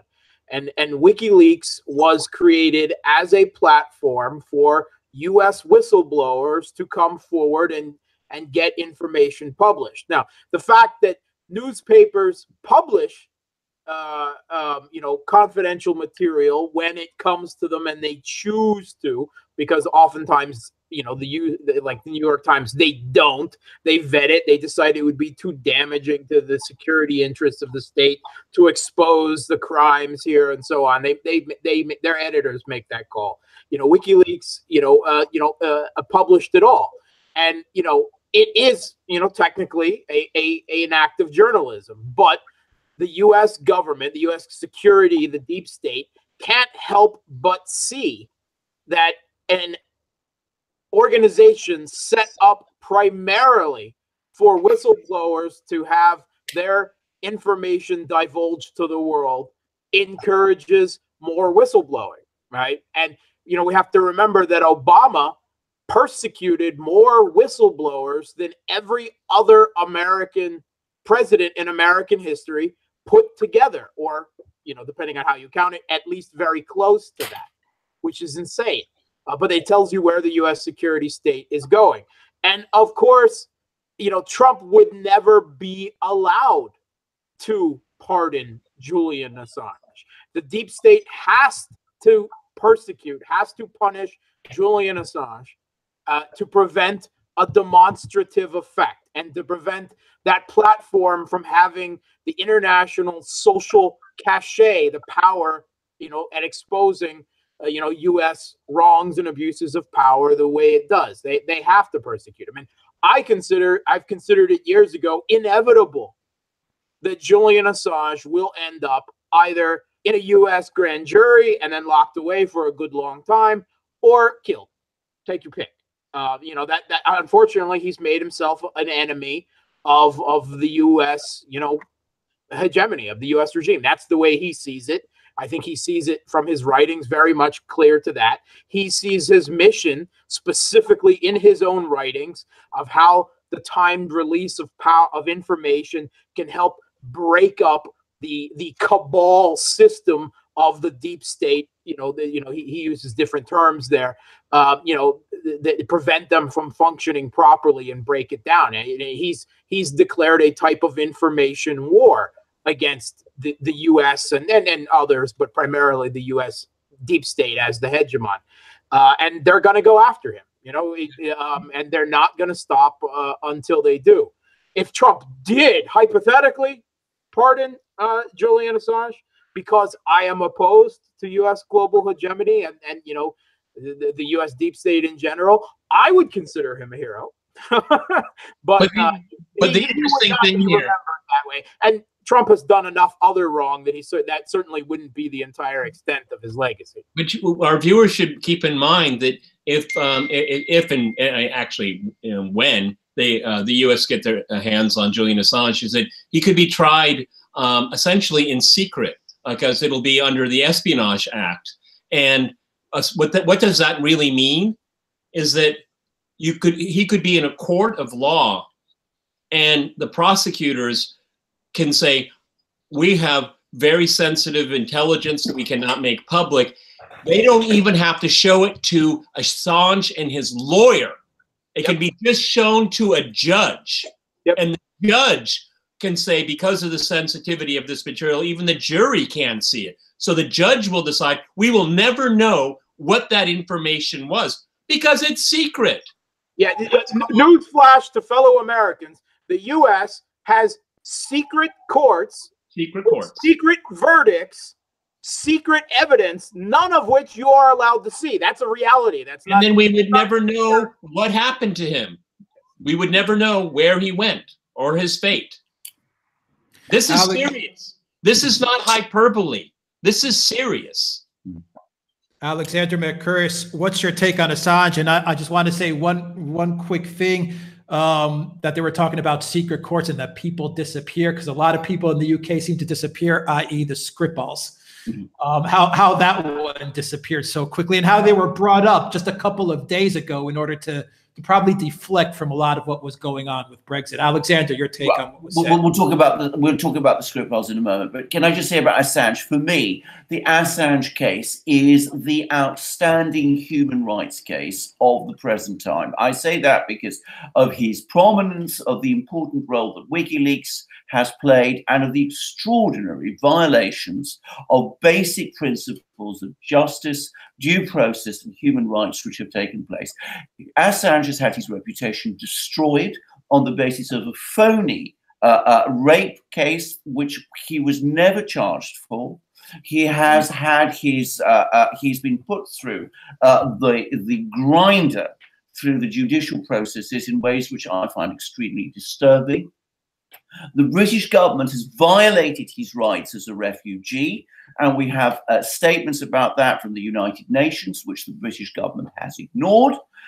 He is being kept essentially in confinement in the Ecuadorian embassy, even though that Swedish case, which we spoke about, which was, let's be very clear about it, phony from the first day, even though that case has collapsed, following an interview which he gave and evidence which he gave, and you can find his affidavit on the internet. Despite the collapse of that case, he is still under confinement and threat of arrest in the Ecuadorian embassy. His movements in that embassy are being restricted. He's been denied contact with his lawyers, which I have just heard about very recently. And now we have threats to deport him to the United States, to charge him apparently under the Espionage Act, to do all the things that Peter and Mark were saying, contrary to his rights under the First Amendment of the Constitution. And if you want an analysis of that, Glenn Greenwald has done it brilliantly in The Intercept. So it is an appalling case. And it is one which anybody who takes the protestations of human rights and rule of law and all the rest by Britain and by the United States seriously, but especially, dare I say it, by Britain, which has played a very sinister role in this affair. All they need to do is to look at what has been done to Julian Assange and to see for themselves how hypocritical, when they talk about human rights, these people are. Now, I have extremely great forebodings about his prospects for all the reasons that Mark and Peter have said. I fully expect him to find his way to the United States. I fully expect him to be put before court there. I fully expect him to be convicted under the Espionage Act or whatever other act they throw at him. We will probably know sometime this week, by the way, because there's proceedings underway in the United States and he's been denied access to his lawyers to consult them about it. But we will probably know more about the charges then. And I'm afraid when he is thrown into prison in the United States, I'm afraid we will probably never see or hear very much of him again. In the meantime, the entire British media and political establishment has been completely silent. They have been complicit by their silence in this outrage which is happening. So it is an appalling case. Now, let us Australia as well, Alexander. I saw someone in Australia as well, which is completely. Someone mentioned Australia. One of our users mentioned Australia. No one ever talks about it, and you talked about it last chat.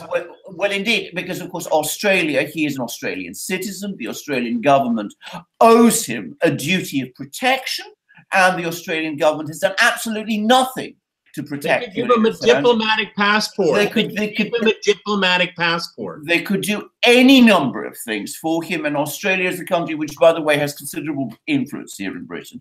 But they've done absolutely nothing for him. They have, on the contrary, actively colluded also in this extraordinary violation of the man's basic human rights. Now, I cannot even talk about the number of violations there have been. If I did, I would be need far more than the 2 hours of this program to do so. Mark, forget the human rights. I agree it's hypocritical. As a cynical realist, I'm simply not concerned with putting the two words together in any type of legal way. But it is a complete violation of the Vienna Convention for the Rules of Diplomacy. Whereas if, say, the Soviet Union had done something like that, it would have been the scandal of the entire world. And they are in open defiance of orders from the United Nations committees to allow Assange, to leave the United Kingdom, through his position of having been given political asylum in Ecuador. And this goes back years. And it's not just that the British media is silent. Since they put the screws to the Guardian and went down and hammered apart their servers and obviously had huge screws put down on them, the Guardian has been an open vector for the slander against Assange. Absolutely. Well, Mark, I just come out on the legalities. As I said, you're right on all that you said. If I was to go through all the various violations that have happened of international law, of protection of embassies and consulates, of rights of refugees, I would be talking for 3 or 4 hours. I mean, it's beyond monstrous. And I think that is something that should be made very clear. Now, what more to say?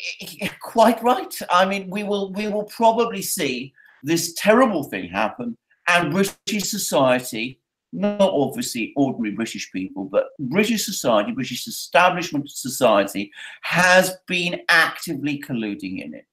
Can I just talk about the Skripal case? The Skripal case, if you like, is another grotesque case of violation of due process in Britain. We have seen gross interference by the politicians, well, gross and open interference by the politicians in a police investigation. People are now being called guilty who are, as apparently they were on a BBC program, they're referred to now as assassins. For what it's worth, Alex, the new evidence that you were referring to that came out a few days ago, I think undermines, if it actually, the British case, because it shows the two people, the two suspects, I will call them suspects, doing nothing very much. But you are quite right in saying that the thing that is really very disturbing about this, extremely disturbing about this, is what has happened to Sergei and Yulia Skripal. Why have they vanished without trace? Why have we not seen them? Why have we had these very strange and clearly, very carefully rehearsed and controlled statements coming out of coming from Yulia Skripal, which in any other situation ought to concern them hugely? I mean, they were clearly written for her by other people. Why has Sergei Skripal not contacted any member of his family, including his mother? Well, I don't think, Mark, I am sure, is fully and it would be more than happy to answer all those questions, but and do so in his and point to again the realities of what happened here in Britain around these things. But it is still shocking to me to see these gross violations of due process and human rights nonetheless take place in Britain, with all the political and media class colluding in it, and it happening so openly. Once upon a time, we used to do these things perhaps in Britain. I mean, it was done in a big way in Northern Ireland during the conflicts there, but it was done, if you like, in secret or semi-secret. Now it is done without embarrassment, and that, I think, is the crossing of a very, very worrying line. All right, we got some super chats, Peter. We got some super chats we want to get to. From Nicholas, Peter. Here's the question: considering the controversy surrounding the Georgia and Florida elections and the continuing Mexifornication of California, what do you think of Atlanta or LA touching off a racial civil war like what we had in Yugoslavia? Is that a possibility of a civil war in the United States? No, I don't think that's the case here. Well, what we do have, and the demographics prove it, is that the middle class is leaving California. Okay, they're going into the hinterland. They're going to, for example, going to Texas, because the state's laws, this as being an asylum state and open state and all of that, is driving people away. What the elections in Florida and Georgia tell me, this is my own opinion, is that the Democrats are perfecting voter fraud. They're seeing how the system can react to it and counter it, because one of the strange things about the United States, and it, on the face of it, it seems kind of unfair. In the primaries, the Democrats got almost 9 more million votes than the Republicans. But that's because of the way our congressional districts are gerrymandered, okay? And what it does is, if you just look at the popular vote, it looks very, because Clinton got, what, 2 million more votes than Trump in the 2016 election. But his team decided to win the electoral election. That's how you win presidential elections. You don't win by the popular vote, okay? Al Gore got more votes than George W. Bush. So I think with there's going to be electioneering. They're going to see, they're testing how far they can go and what their legal recourses are. I fully expect Georgia and Florida to repeat themselves, particularly if you have somebody that's so completely incompetent counting the votes, okay? But going back to the first part of the question, is that no, I don't, I lived in California, that was a long time ago, and the Hispanic population was already pretty large, okay? And a lot of Asian people too as well. It is really a mixture of people. The only time I could see some kind of conflict is if you have people that are there already seeing their entire economic future collapsing before their eyes. I think people would get very disturbed by that. But they're already voting with their feet. The demographics of California are already changing, and it should really leave the United States. It is its own country now all by itself with its own problems.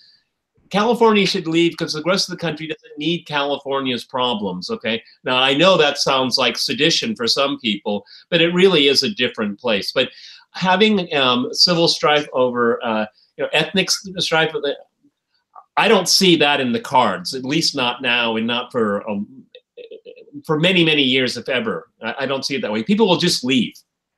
All right. Thank you. Also, Happy Zorro for your super chat. There was no question, but thank you for your super chat. Following up on that, Mark, there's a super chat from Nicholas who wants to know if there was a U.S. civil war, and let me make it more broad, problems in the U.S.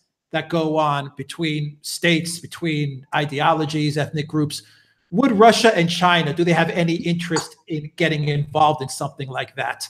That's the first question, Mark. And then I want to flip it back to a question a viewer had previously, which is, is NATO looking to meddle in Crimea and Ukraine? Oh, yeah, big league. So start, yeah, big league. So start off with the first part. Does Russia and China really have an interest in meddling in these types of things? And then go back to NATO.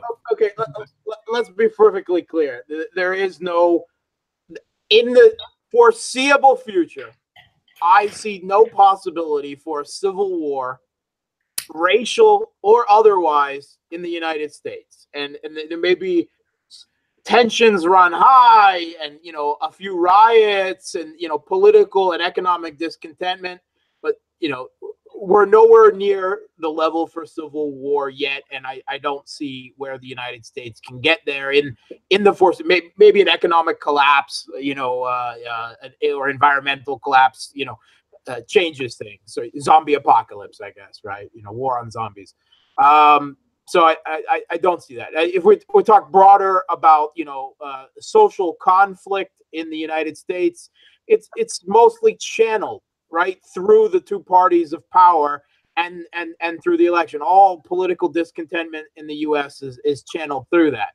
And I having been involved, with one of those two parties and then later with third parties, I don't see, the potential for breaking outside of that paradigm now. The Americans are too bought into, believing the choice of Coke and Pepsi, and that's how they channel all of their political and economic discontentment. Unfortunately, maybe if we get our guy elected again, that'll make things better in 4 more years. Maybe a better question would be is that I would look at it this way, kind of echoing what Mark is saying, is that how is the United States going to have to learn where it has such cultural and social differences? How will they be able to coexist without getting to this point of crisis? I think because that's exactly what is happening right now. Okay, you have these East Coast, West Coast archipelagos, heavy concentrations of populations, very, very blue, and then you have the hinterland. Okay, some places are more purple than others, but it's how well the two growingly defined cultures will coexist. It's kind of like the Benedict option. Yeah. Rob Dreher. Yeah, I agree with you completely. Let's be honest here. Looking into the future, the numbers are already very nearly 60% liberal, 40% conservative. And all of the archaic U.S. political system with the 50 different state elections and the electoral college and everything will only continue to remain a viable other party for a brief period of time. The demographics are not in their favor, right? Even the Republican Party has moved in a far more liberal direction on social options, accepting of the whole LGBTQ word, whatever, in recent years. It is inevitable. I'm sorry to say. And Rob Dreher raises the option of just opting out of U.S. society and essentially living in conservative communes and dropping out of politics while recognizing that probably still won't even preserve their own communities. And Americans of that bent, and it certainly wasn't the only reason I emigrated to Russia. But and Russia's not the only country to consider. But Americans of a social, conservative bent, and I'm moderately socially conservative and moderately economically leftish, statist, right, should consider emigration to a country where your views are more acceptable. Why put yourself through that? When the numbers, the demographics, all the momentum is on the other side. And since we're plugging Russia here, I mean, barring truly extreme, I think socially understood and recognized extremes, you can live in Russia quite peacefully. No one's really going to bother you. Okay, so there is no state ideology here. Sometimes I regret that. Yes, unfortunately. All right, Mark, the reverse: NATO meddling in Ukraine and specifically Crimea. Yeah. Okay. So my wife, Crimea, Elena, is in the background. We see her foot. Okay. We see her foot. Wave your foot, honey. Okay. All right. She's from the Crimea, and we have family, in Simferopol and across eastern Ukraine, Kharkov, Odessa. NATO, of course, has been instrumental in the meddling that has long occurred in Ukraine with the West-backed putsch that overthrew the government and then declared a civil war of subjugation on the eastern half of the country that didn't agree with the overthrow of the president that they had democratically elected, that has accelerated from there. But of course, it has not stopped, right? The incidents, just in the last, 24 to 48 hours, that two Ukrainian, and I say Ukrainian, meaning the US-backed putsch regime in Kiev, two of their regime's vessels. Apparently now it's three. Okay. Well, one of them was a tugboat. They bring a tugboat along in case one of the others fails mechanically and has to be towed away. So they entered, close to the Crimean Bridge, through the Kerch Strait, into trying to exert their rights to enter the Sea of Azov, which under international law they actually have the right to do. Russia made two problems. One, they de facto accepted the West-backed putsch in Kiev as the legitimate de facto government of Ukraine, and that was a huge mistake. Two, during the beginning of the conflict in the Donbass, they actively politically prevented the Donbass people of East Ukraine from taking Mariupol. If they had taken Mariupol, then Ukraine would have no port on the Sea of Azov, and this would not be a question today. But Ukraine does have a port there, and because Ukrainian politicians, at least, have openly called for some of them have that the Crimean Bridge should be destroyed, the Russian government has to consider this. First of all, it's certainly a military provocation, but they have to consider it as a potential military threat because there is certainly a war of sorts, going on in Ukraine that Russia and NATO are both involved in, a proxy war, right? That is what's happening, east-west. So as of the most recent hours, Russia has closed off Ukrainian access to the Sea of Azov, which is a security measure that's not entirely under the bounds of international law. But the situation, it has been provoked. It has been created by mistakes, certainly from the other side in backing this chaos to begin with, and even by Russia by making, repeated mistakes in not taking firmer action, I believe, against what has happened in Ukraine, from the very beginning.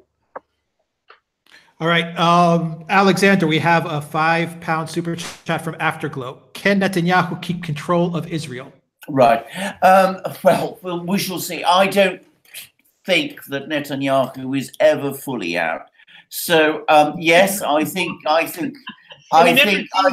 His appearance never seems to change yet. Also, either. I think he's been around for such a long time. I think temporarily, for a time, he may run into political problems. He may actually lose control of the government, but he will probably be back sooner or later. If he is not, whoever replaces him will be very like him in the policies he follows. So I don't think we should be over excited by this. The problem with it, Netanyahu's problem is of his own making. The Likudites, I mean, they've moved so far to the right. They've brought the entire political establishment with them. And now you have a bidding war. Who's going to be more extreme? Netanyahu poisoned the well with his politics. Now it's coming to bite him in the ass. Okay? Exactly. Anyway, can I just make a quick observation about the discussion about a civil war in the United States that there's just been? Now, I don't expect a civil war in the United States, but if, which perish the thought, such a disaster would ever to happen, I think the Russians and the Chinese, far from wanting to meddle with it, in it, would be hugely worried about it and would do whatever they could through diplomatic action to contain it, and if possible, to try to resolve it. So we must not assume that because the United States meddles in countries like Ukraine in the way that it does, and in Crimea in the way that Mark has described, that the Russians and the Chinese want to do the same in the United States. I think nuclear weapons, uncontrolled nuclear who's going to have the code? Well, indeed. I mean, they would be horrified by such a thing. And I think we need to be very clear about that. As I said, they would certainly not want to back one side against the other and provoke, as Mark and Peter have just said, a conceivably uncontrolled nuclear Look what happened with Rome. Look what happened with Rome. When Rome collapsed, they had their armies still all over the former empire. Then those armies traipsed around and caused all kinds of grief for the locals. Okay, all the military presence around the world. What are they going to do? Okay, they're going to have to defend themselves for a country that is divided or at war with itself. That is just a nightmare scenario for the whole world. Okay, no one in their right mind would want to see something like that happen. No one in their right mind is thinking about global security. All right, Mark, we'll go on, guys, for about another 5-10 minutes. We're over 2 hours. Mark, I've been sitting on this question for a while. It doesn't get much press, but what's the current situation in Libya? Who is fighting who? What are they fighting for? Who has control of the oil reserves? What's going on in Libya ever since Hillary Clinton cackled about Gaddafi's death? His murder. So, basically what we and, several other, people out there saying, what would happen in Libya if the U.S. and France and the U.K. and others, did what they did and backed, groups like the Libyan Islamic Fighting Group, an Al-Qaeda affiliate, to overthrow the Libyan government. And think that they could put a bunch of liberal exiles that they train up in Northern Virginia and insert them into Libya and get a government there. The central government completely collapsed politically very soon after it was installed. The government, in Tripoli does not even control all of Tripoli, much less any of the rest of the government. There is several rival warlords. The rest of the country that is not under the control of warlords like Haifar, then they are under the control of Libya, back to reverting, what it is, a collection of tribes. And particularly in southern Libya, you see it's completely dominated by large tribes. So, you want to consider it extended clans, so on. But that's where the loyalty networks and that's where the power is. Al-Qaeda and ISIS both have very strong presence in Libya. And of course, ISIS wasn't there until the U.S. overthrew the government there. And wherever the U.S. government intervenes, overthrowing governments and the power vacuum that ensues, in Islamic countries, ISIS pops up like magic. And I'm not saying there that the U.S. is deliberately creating or installing ISIS, but they know very well that the policies that they are inflicting could and often do result in things like that, and they're happy to do it anyway, because a destroyed Libya is a very acceptable plan B, right? To a Libya under Gaddafi that was trying to organize an African Union with foreign policy opposition to the United States. So they offed him. They got rid of him. And the collapse in Libya and the migrant crisis resulting in Europe,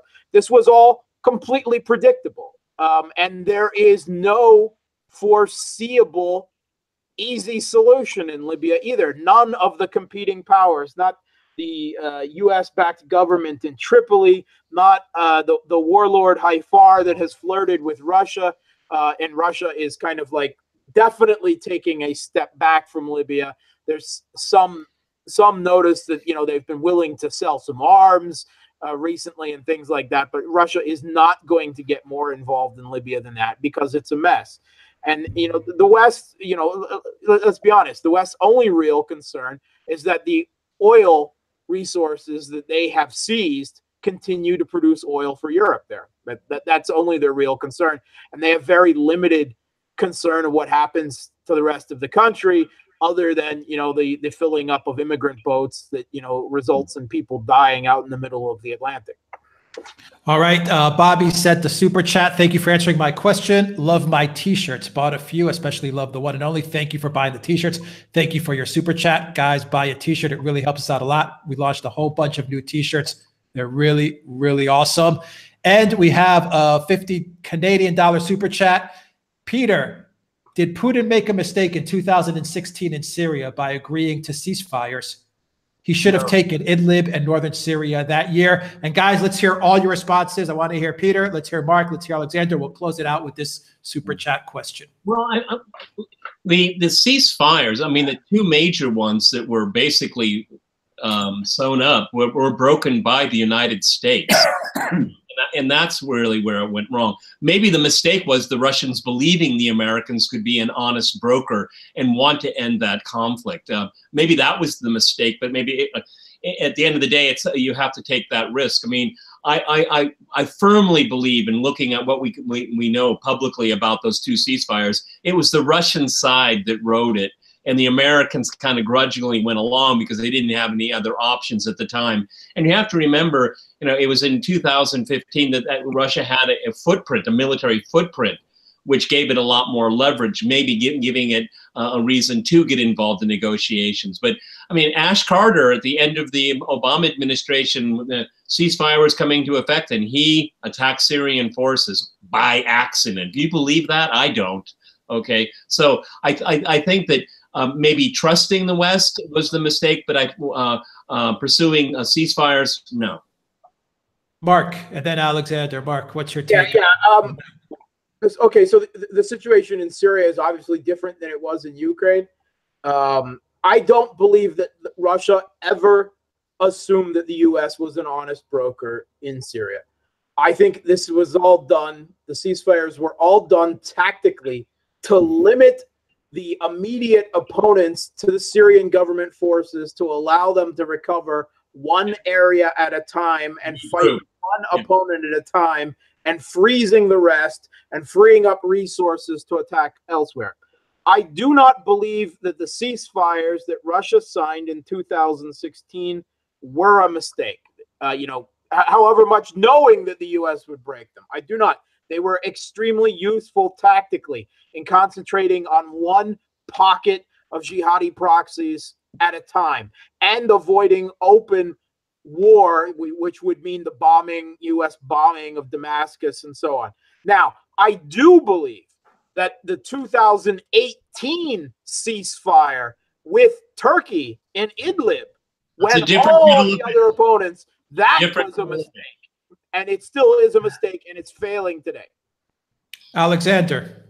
Well, I agree with Mark's assessment about the 2016 ceasefires. I too think that the Russians had very few illusions about the United States in 2016.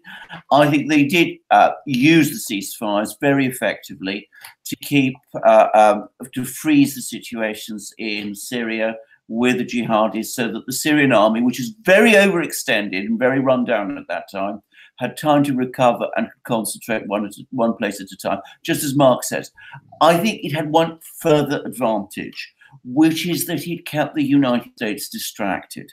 The United States, if there had not been that kind of diplomatic activity by the Russians in 2016, might have seen, quite easily have seen, the Russians at a time when the Syrian army was weak and at a time when the Russian military footprint in Syria was much smaller than it is now. It might have said to itself, this is something which we cannot tolerate. The Russians are clearly hostile to our intentions. Let us act decisively to break it down. So I think by keeping the United States in a state of play through diplomatic activity and through negotiating ceasefires, I think the Russians gained a decisive advantage. And I think by the time, at the end of 2016, when Aleppo was liberated, and I use that word, that was what happened, it was liberated. 2 years ago. Exactly, from the jihadi, from Eastern Aleppo, exactly. Because that's an important point, actually, because most of Aleppo was under siege. One district of Aleppo was captured by the jihadis, and the rest of the city was encircled, essentially. But from the moment Aleppo was liberated from the siege and the people there were secure, the momentum of the war has gone very clearly in the Syrian government's favor. Now, about the 2018 ceasefire in Idlib, I am not so sure. On balance, I think that we will probably see in a couple of months' time that the Syrians, the Russians, and the Iranians will gain control of Idlib. I am not absolutely certain that will happen. I have a more optimistic perspective of this than Mark does, but we will have to wait and see. Syria is a complicated situation, and I think that the Russians were very concerned at that time that the US was threatening all kinds of military action against the Syrian army. They didn't want to get involved in a shooting war with the United States and the Syrian army. Or Turkey. Yeah, well, it's really Turkey. Exactly. Three-way Mexican standoff. It's well, indeed. But no, we all know in these podcasts is that Erdogan is a consummate, in the bizarre man, and he's looking for his payoff, okay? And he's looking for his payoff on a wide variety of fronts. Unfortunately, we're almost out of time here, but I mean, this is all in the mix for him. He's looking for a big payday. We'll see if he gets it, or maybe he goes broke. I don't know. Well, indeed. No, I mean, I can understand why, as I said, it was done.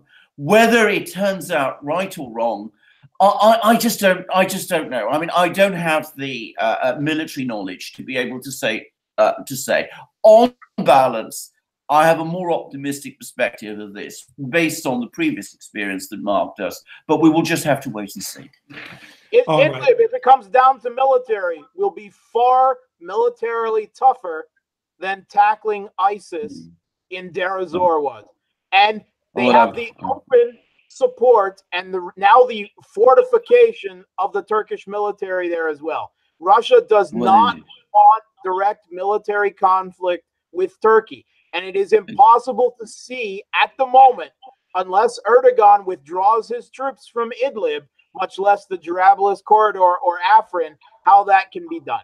Now, in order to prevent a Turkish advance into East Syria, controlled by the United States, against the Kurds there, the United States is now putting up a series of military outposts along the U.S.-controlled Syrian border with Turkey, and Turkey is very upset about it. Erdogan did not react quickly enough. Putin has been hoping all along to get the U.S. and Turkey to fight or to conflict in at least a political way with each other in Syria, and thus far it has been avoided. And, that's where the whole idea of the Idlib frozen conflict come from. Russia always wants to fight one opponent at a time. But that's the operative words are thus far. Yeah, that's far. Yes, that's far. Thus far, we will end it on that note. Thus far, guys, we've been going for about 2 hours. Nothing further, 2 hours and 15 minutes. Thank you for everyone who joined this live chat. Guys, smash that like button, subscribe, click the notification bell to get updates when we post a new video. To everyone that was asking a lot of questions, there was a lot of talk about talking about Serbia and Kosovo, getting into more detail on Idlib. We will try more Brexit stuff. We will try to get to all of this on videos during the week. So stay tuned. We'll put out more detailed videos on what's going on. Peter, what do you see this week to close it out? What do you see this week that we should keep an eye out for? Oh, what are you reading? What's your spidey sense tell you? There's all this these murmurs about the Mueller report in the U.S. The Julian Assange story is hot as can be. Anything could happen with that. We'll be watching that very, very closely. I'm constantly looking at the Khashoggi's story as well. I'm really curious what Erdogan is going to agree to, okay? Because he keeps dripping out everything. This is in play for him. And the Saudis are making just very discreet overtures about how to get out of this mess here. And of course, Donald Trump is always the wild card. Maybe he knew, maybe he didn't know. That is a front. Trump is in the bazaar as well. And I think it's going to develop this week. Mark, what should we look out for this week? I'm watching this recent provocation in recent hours in the Sea of Azov, with the the U.S.-backed putsch regime in Ukraine. That's a flashpoint. Also, there could be some resolution to what's going to happen in Idlib this week. There's another meeting of the Astana Agreement on the 28th. Turkey is going to try to back down Russia and Syria again, while Russia and Syria are intending, at least all the signs are there, they at least intend to make a limited military incursion into the DMZ areas of Idlib, with the goal of the specific targeting of Hayat Tahrir al-Sham, i.e. Al-Qaeda, and the Turkestan Islamic Party. But of course, they are inseparable from Turkey's proxy National Liberation Front, and the recent the chlorine shelling by rebel forces against Syrian government-held towns in West Aleppo that's being ignored by the Western press gives Russia all the more reason to begin an actual military operation. Erdogan will try to back him down again and will threaten military action again, and hopefully it's Erdogan that backs down this time. The third thing I just say is that my heart is with the yellow vest protesters in France. Hashtag Macron must go. Let's go. All right, Alexander. Courtney also wants to mention that the G20 is coming. Indeed. And can I just say, we've got the G20 coming. We've also got possible sanctions, more sanctions by the US against Russia this week. They've been talking about imposing more sanctions because of the Skripal affair. We will see whether that happens. There's talk that it's been postponed. Not, I would stress, because of the economic effects of these sanctions on Russia, which is becoming increasingly limited, but more because of what it tells us, both about the direction that US policy is taking at the moment, but more especially about the strength and the dynamics of the political process in the United States itself. So that's one thing to look at. I think the Sea of Azov situation is an extremely dangerous one. It seems to me that the Ukrainian regime at the moment is trying as hard as it can to create a crisis at the moment because of the elections that are coming. And of course, we will see how the Russians deal with that. And of course, the Idlib situation, the chlorine gas situation, which was an extremely serious one. I'm going to disagree with Mark, by the way, on one point. The Western media has not ignored it. The Western media has concealed it. There have been reports about the shelling of Aleppo, for example, in The Guardian, but those reports do not mention that chlorine gas was used. So I think that is a very dangerous situation there, and we will see how that works out too. So there are lots of things in play. I'm afraid Brexit will also, I will have to obviously follow Brexit. I can't say. I move a resolution. That's your problem now, because I'm sick and tired of it. I can't say that I'm looking forward to following. Who says this, I? Who says I? Mark? This ghastly soap opera. But I'm afraid I'm stuck here. And of course, for British people, Brexit is an important thing, because we will see where Britain is going to go. So that is an important matter for Britain too. So those are the things I will be keeping an eye on. And okay, we will be keeping an eye on all these things. Yes. And, yes. And just to say quickly, also Assange, I think we could very well see the thing coming to crisis. In other words, him being thrown out of the embassy. I think we could see that happening very soon now. So we need to keep an eye on that. Apparently, they took his cat. Well, there you go.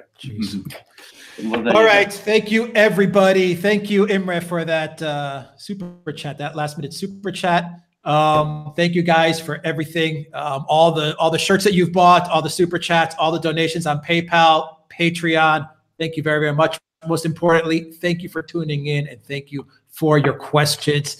Your questions are awesome. Every week, it's just getting better and better, and we really, really appreciate it. Peter Lavelle, host of RT's CrossTalk in Moscow. Mark Sleboda, International Affairs and Security Analyst in Moscow, and in London, the one and only Alexander Mercouris, Editor-in-Chief of the Duran. Guys, thank you very much. Have a great Sunday. Have a great weekend, and have a great week ahead. And stay tuned for more videos covering all the news that hopefully you guys want to hear about. Take care, everybody. Bye, everyone. Goodbye.